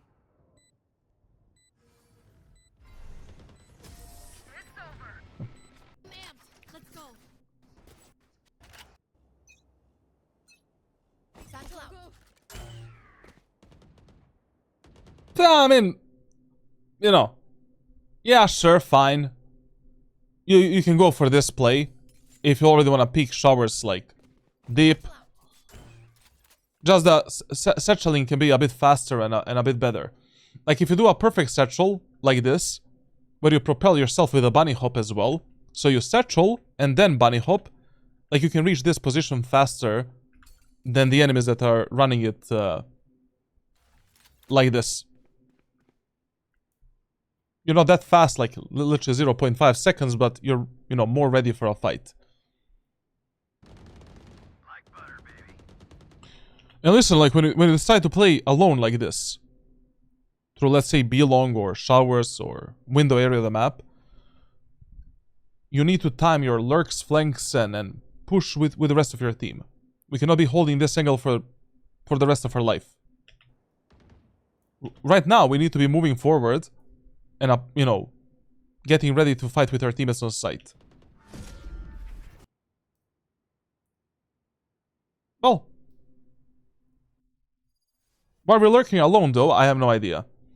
You know, especially in this round, like, it really doesn't make sense for him to play alone. Like, brother, you have a Brimstone ultimate and the Raze ultimate. For the 5-man execute on bind. I really don't see in this elo where the enemies are playing so passively on the A site, like they're literally playing backside and lamps. How the fuck are they gonna survive? Raze and Brimstone ultimate raining terror over them. Now this flash, you know, we knew that Phoenix is like the B player, but you know, you should have been in the showers long time ago, taking more space and being a bit deeper anyways. Good reaction here from you, I'm not gonna lie. Like, I would have also used this satchel to propel myself, but yeah, a bit of an unnecessary play. You know, like this type of solo plays you do only when you see a kill opportunity, or if the team play is not working and you want to take some space alone. But you need to be a bit faster with it. You're gonna be holding that, you know, if enemies didn't peek in the first like 20, you know, 15 seconds, why would they do that after 15? Like, I don't know.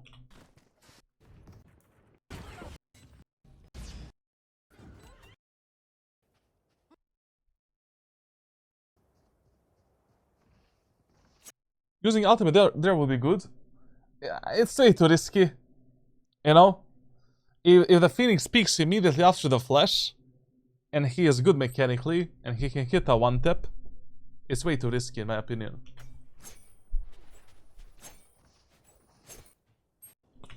But considering they were like 9-12, it would be okay. Only because, you know, that round could have decided like the outcome of this match. Remember one thing, like, saving your ultimates for the perfect moment of time in ranked solo queue is the worst thing you can do. Perfect moment of time is any moment of time where you can get a kill, take some space, or do something valuable. Of course, you know, using a Raze ultimate for an eco round, anti-eco round is a waste. Using a Raze ultimate in the huge numbers advantage is a bit of a waste, and you should save it until you see how that round is going to develop.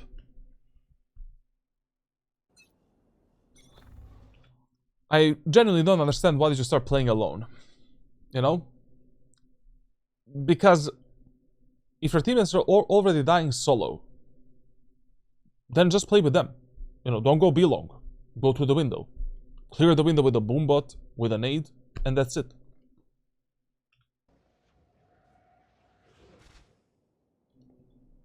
Very good that you're holding this angle. Very good, very nice. Very good, very nice. No, chat, it's totally fine, even if you're playing duelist. It's totally fine to play alone if executes are not working, team play is not working, and you see a kill opportunity somewhere. Or you just want to try to take some space alone and some timings, if your teammates are already not doing that. But in this match, I mean, you know, that was not really the problem. Like, we should have just told the Brimstone to use different smoke setups. We should have connected our executes a bit better with our teammates. Did a bit more mindful executes with the boombot and nade, then the match would be over a long time ago.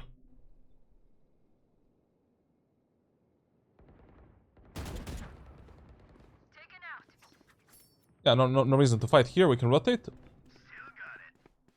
Yeah, plus he has a ultimate as well. I mean,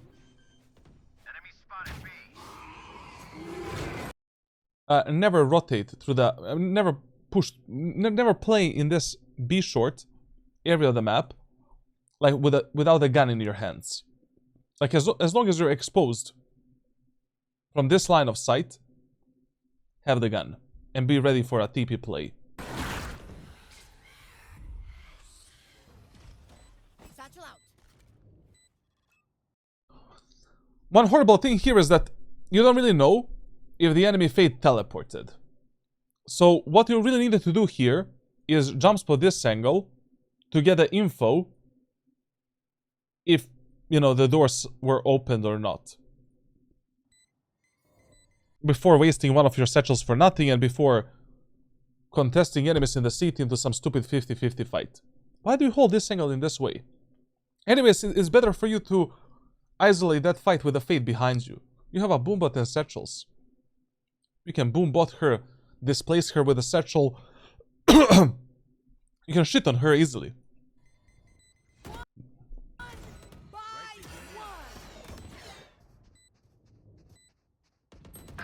One enemy remaining.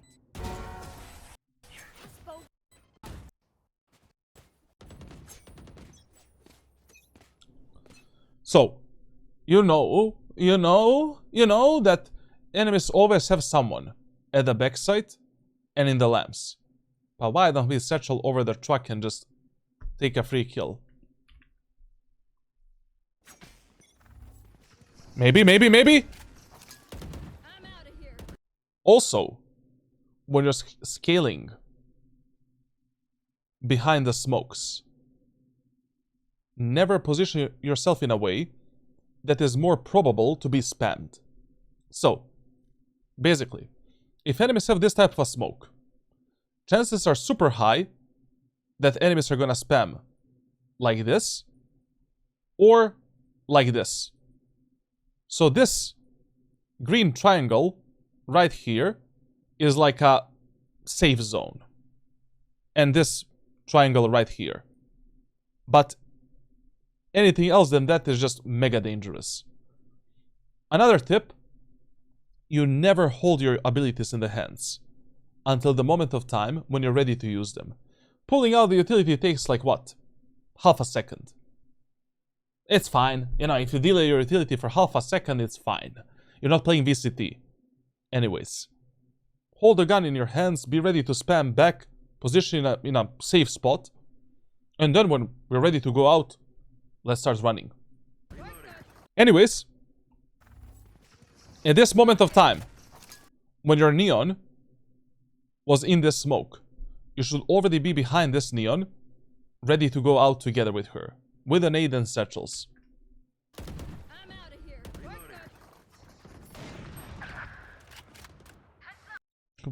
Phoenix is the Odin Meister. Spike down A. Grenade.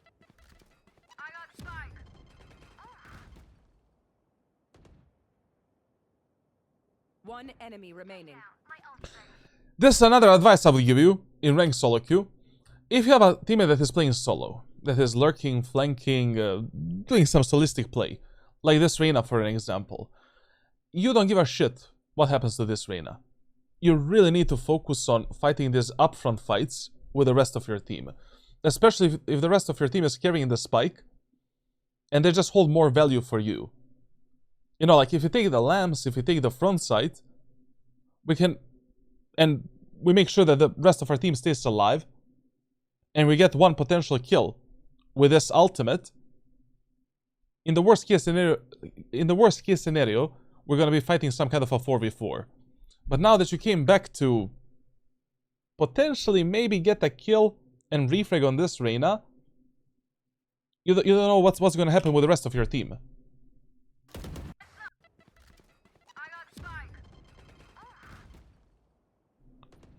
Thankfully, they're still alive. One enemy remaining. And also, I really don't understand here, like, brother, you have a rocket.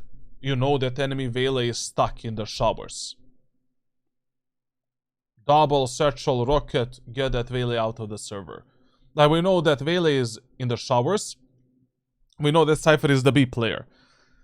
Cypher is either on the lurk or flank, or he's already at the backside. We kill the Vele, we fight 3v1, that's it. You can send MP4, it's fine. One enemy.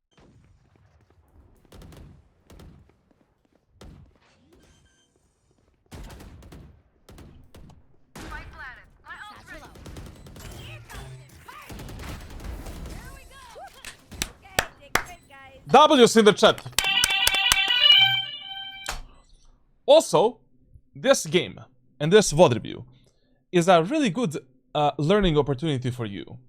And a really good showcase of all of the rules and tips that I'm teaching you through the last 6 God forbidden years in this video game. Number 1, every match is winnable. Not every round is winnable. Number 2, you should never fucking surrender, ever. Surrender is not an option. You never know how much worse enemies are gonna perform once the sides switch. Maybe enemies are 10 times worse than you on a defender's side. You never know. And number 3, team compositions really don't matter. All the way until very, very high elo lobbies. Like, better team will almost always win. Overtime. Switching sides. Now, you know, when you get into overtime, I usually don't review overtimes, but let's do it right now. When you get into overtime, you should be... What? Like, just what, bro? Like, do I have tuberculosis, man?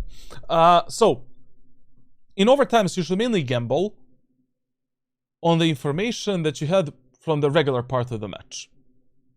So in this specific game, enemies were more confident and more consistent at pushing and executing A site. So just purely based on that information, we should start on the A site. And anyways, whenever you need to gamble on the A site as a Raze, it's a good gamble. You know, you can still just throw your abilities inside of the TP and just pressure the enemies in the B short and potentially get a few picks and kills. So, right now, we need to play on the A site, and but we are gonna play B. No prisoners. At least they're not playing passively.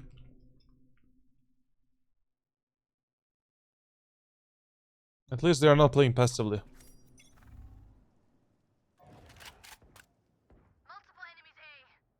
This is what I'm talking about, you know, like, these enemies just had more tendencies pushing A, and they found much more success on the A set as well. I mean, and also, to be honest, like, Brimstone, Neon, and Jet were horrendous at defending A set. I think there was not a single round where they stopped the enemy's push on A. A single round. You have all of the info for this overtime.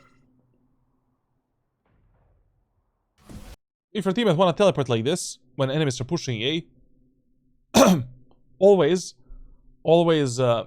support that teammate. Reyna went into a TP, you go into TP with her. Reyna went into TP, you go into TP with her. Thank you for listening. Now we clear the angles fast, we cannot get stuck in the teleporter, and we take the showers ASAP. Okay.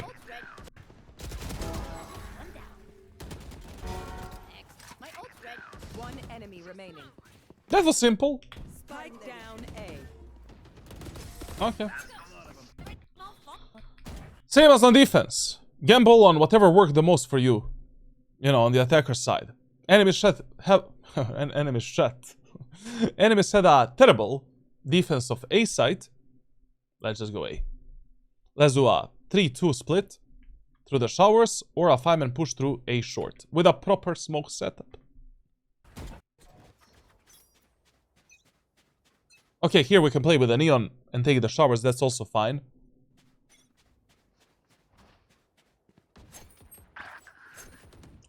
I really don't understand, like, why you didn't start with your teammates in A short.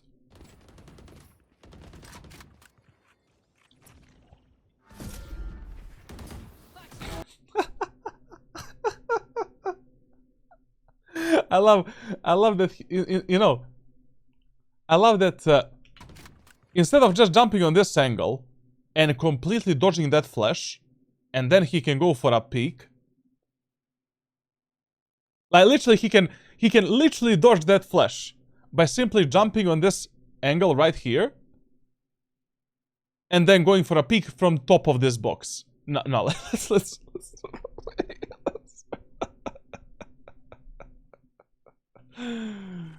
crazy, man. Yo, Mark, wel stu man. Hoekjong. Hoekjong. Get out of here.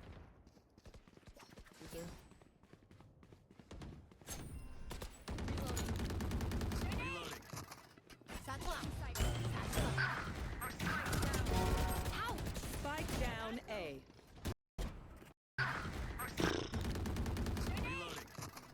Satchel out. Satchel out. You cannot be doing this type of executes like if you're doing a blind execute. Like whenever you're doing some kind of a blind execute, you cannot put yourself in a position where you're mega overexposed without any info. Like, you know, if you want to contest the enemies that are on the right side with two of your satchels, you need to reach this position. So you're only fighting on the right side.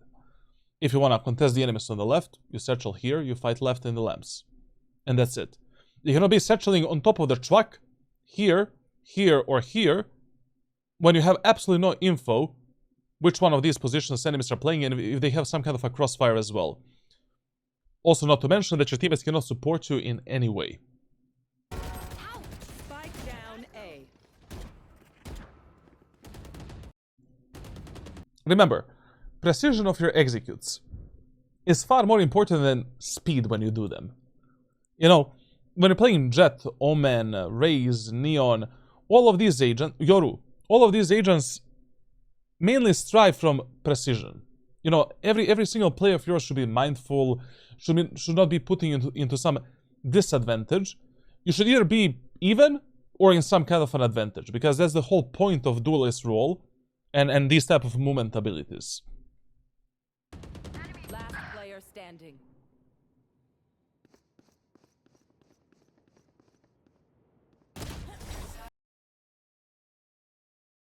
He fucking. Spike down. But once again, man, you know, once again, like, your team plays 0. You cannot be mad here. You're 2v2. Spike is dropped in A short. Why do you need to clear backside and lamps when we know that enemy Clove is in the lamps and we know that Vale is behind us? Just go back into the showers, play with the Neon, do this type of a Formula 1 circle, and now fight up front 2v2. What's the problem of doing that?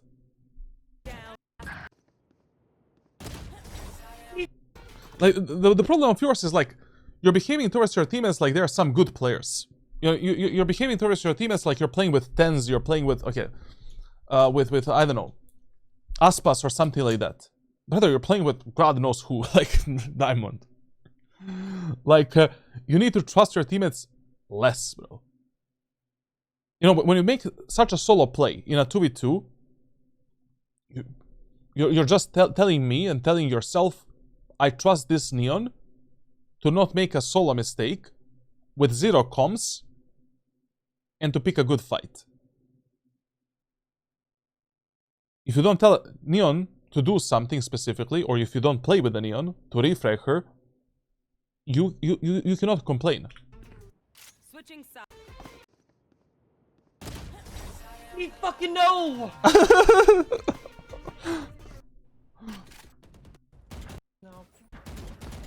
Now this round I will definitely play on the B side. Reason is very simple. In the first overtime we fucked up the enemies on A. A. Why not? Oh, hello? Finally, enemies are coming into the kill zone. Are we gonna use a nade right here to kill the enemies? Chat, we need to make a gamble. We need to make a gamble for this. No, he's not gonna use a nade. Like, what gamble, bro? Like, what gamble, bro? Like, literally, there's no way he's gonna use a single ability. Like, what gamble? Like, let's just peek, like, dry peek into 3, 4, 5 enemies. Like, no problem, man. Splitting enemies apart. Man, just like... That's a thing of a past. There's another one long, Reyna. Grabbing. But... I understand that you're 32 HP. But... why don't you get some secondary safe angle? You know, like basically we can play from the middle here, hold the same tight angle that you held before, just go for one bullet, you know, try to get a headshot kill, why not? Some damage. Then you can get into the elbow, hold this tight angle, just for one bullet, damage, potential kill, and potential pressure and distraction, so that your Raze, so that your Reyna can potentially get a kill. Where are we going?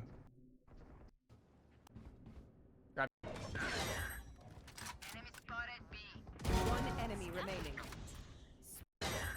What happened here, bro? Like, what?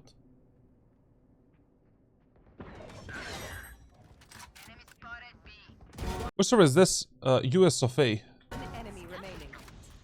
Spike down B. Spike is B.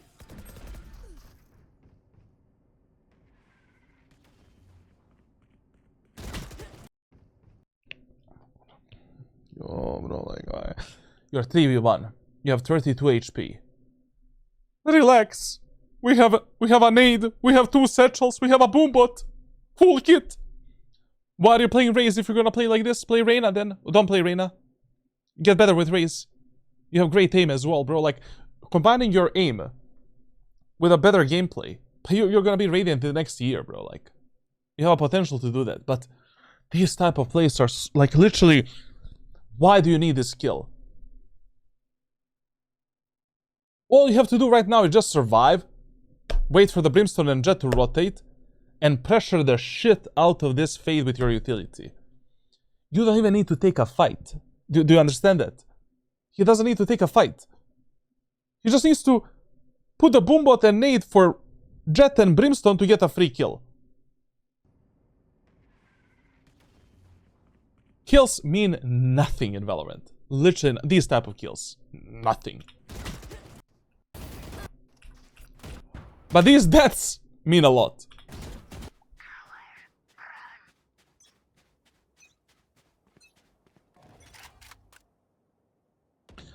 I mean, listen, I'm not gonna lie.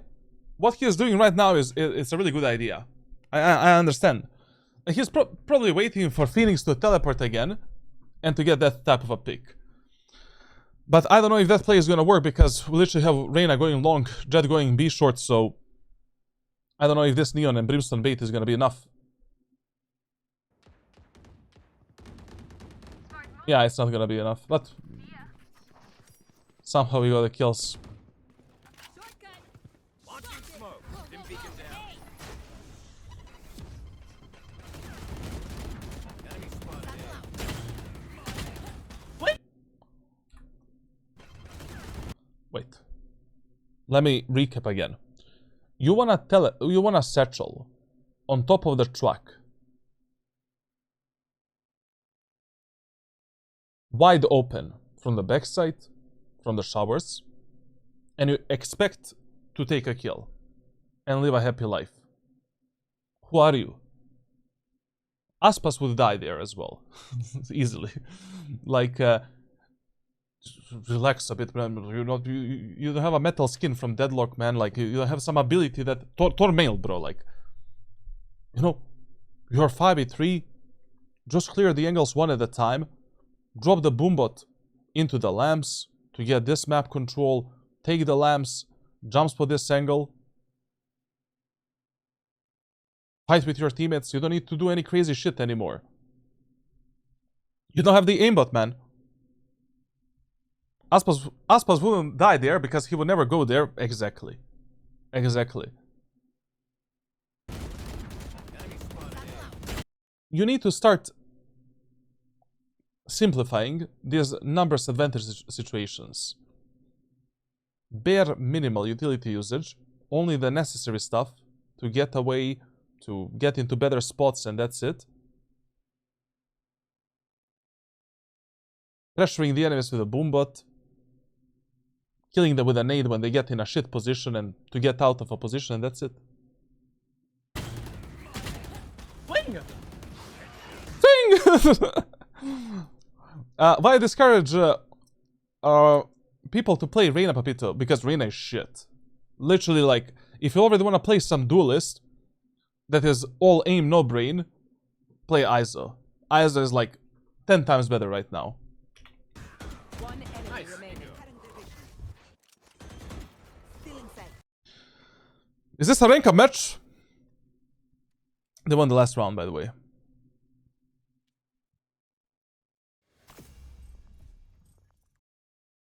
I swear to God. Like, if you just didn't die, if you died like 7 times less, and you took like 6 less kills, you would have won this match like in regular part.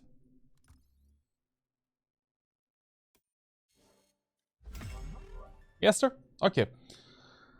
Listen. When it comes to your aim, like, personally, I wouldn't, you know, focus on that shit that much. Like, what's really a problem for you is mainly the movement during the fights, gunplay hygiene, and like positioning. You know, it's nothing related to your raw aim. You have a reaction time, your flicks are pretty decent, but when I see you use some of these weapons, such as Judge, such as like classic pistol, like it's horrendous. So you should mainly focus on fixing your gunplay in deathmatch with different weapons, and your movement during the fights, and how you position for the fights, you know, with a bit more safety and how you hold the angles, rather than, you know, spending 3 additional hours instead of aim-labs and kovacs. So whatever you were doing for like your aim training up until now, when it comes to the raw aim, it's fine. You can keep doing it. But you need to apply some kind of an additional training for gunplay. You know, maybe the OFA, that would be fine. You know, you can basically do this as a part of your warm-up every single day. And then you can do everything else like that you are doing right now. Like this would focus on every single problem that you have.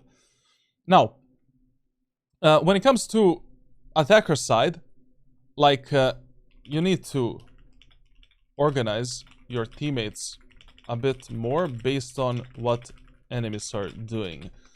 Your pathing can be much better. Your utility usage should be more mindful, and you need to have set default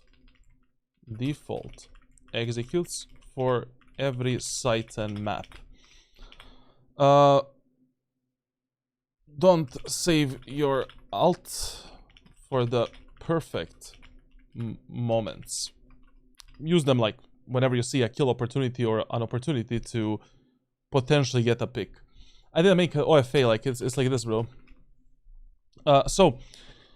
Then on the attacker side, like you need to have better spacing between yourself and your most aggressive teammates that either have higher chances of dying or that are doing something useful for you.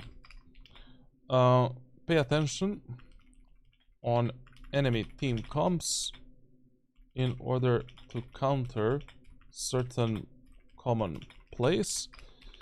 Learn every smoke setup for every execute, because you will be getting shit smokes quite a lot in ranked. That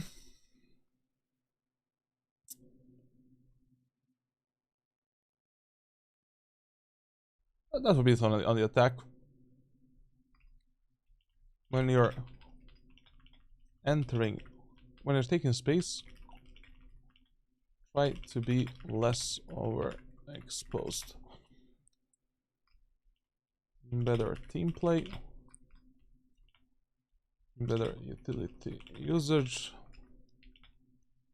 trying to use your utility more to create favorable fights.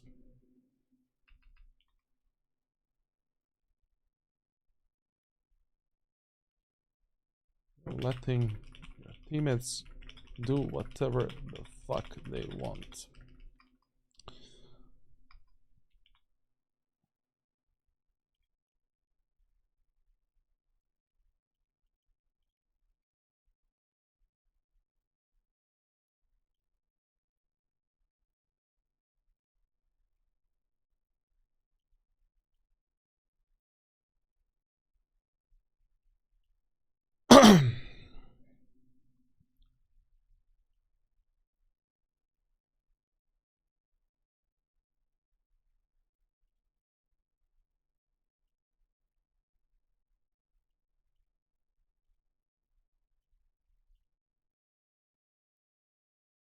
Okay, that will be pretty much it, you know, combined with the rest of the VOD review.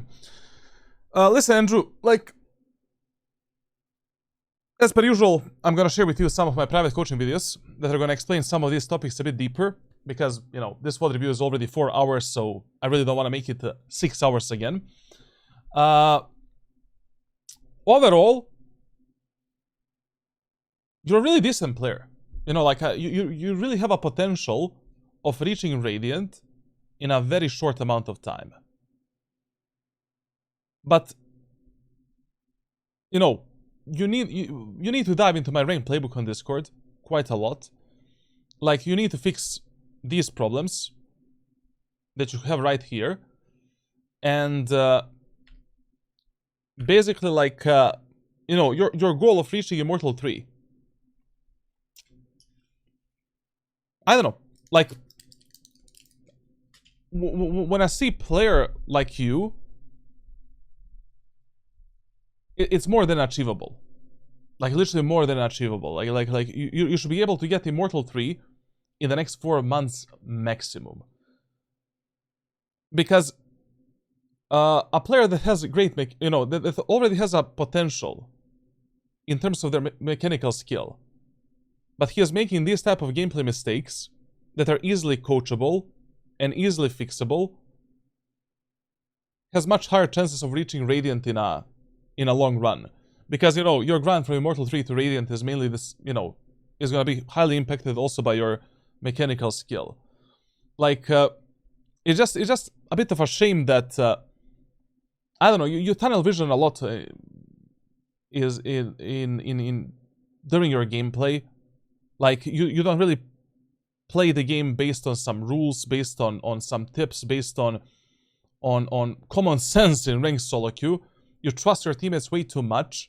You literally played B-set for like 14 rounds, including overtime. That should be impossible in ranked solo queue. Then on the attacker side, like, I don't know, like, you feel fully disconnected from your team. Like, you need to pay more attention on what your teammates are doing rather than on countering the enemies. I mean, you still want to counter the enemies and do the right executes, but I mean, when you play in these Zelos and these lobbies, like, how fast you go in, how you position, like, heavily depends on what your teammates want to do and how they want to play. So yeah, everything else we're going to discuss through private messages, because this was already a pretty long VOD review. But overall, like, not bad. Not bad at all. Like I really think that our friend Andrew has a potential of reaching Radiant in the next year. If he fixes all of these problems, if he gets a bit better with Jet and Raze when it comes to executes positioning and like just adopting that, you know, semi-aggressive playstyle that these agents have. Like, you cannot be that passive on a defender's side, for an example. And mechanically, like, the only things that I would work on are, like, just positioning, crosshair placement, movement, and gunplay. When I say crosshair placement, like, I mainly mean the crosshair placement when you're holding the angles.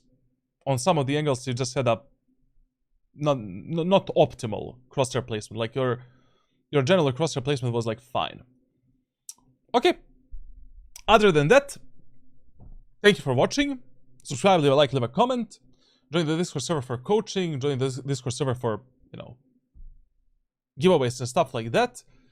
And yeah, see you in the next one. Roll the closer.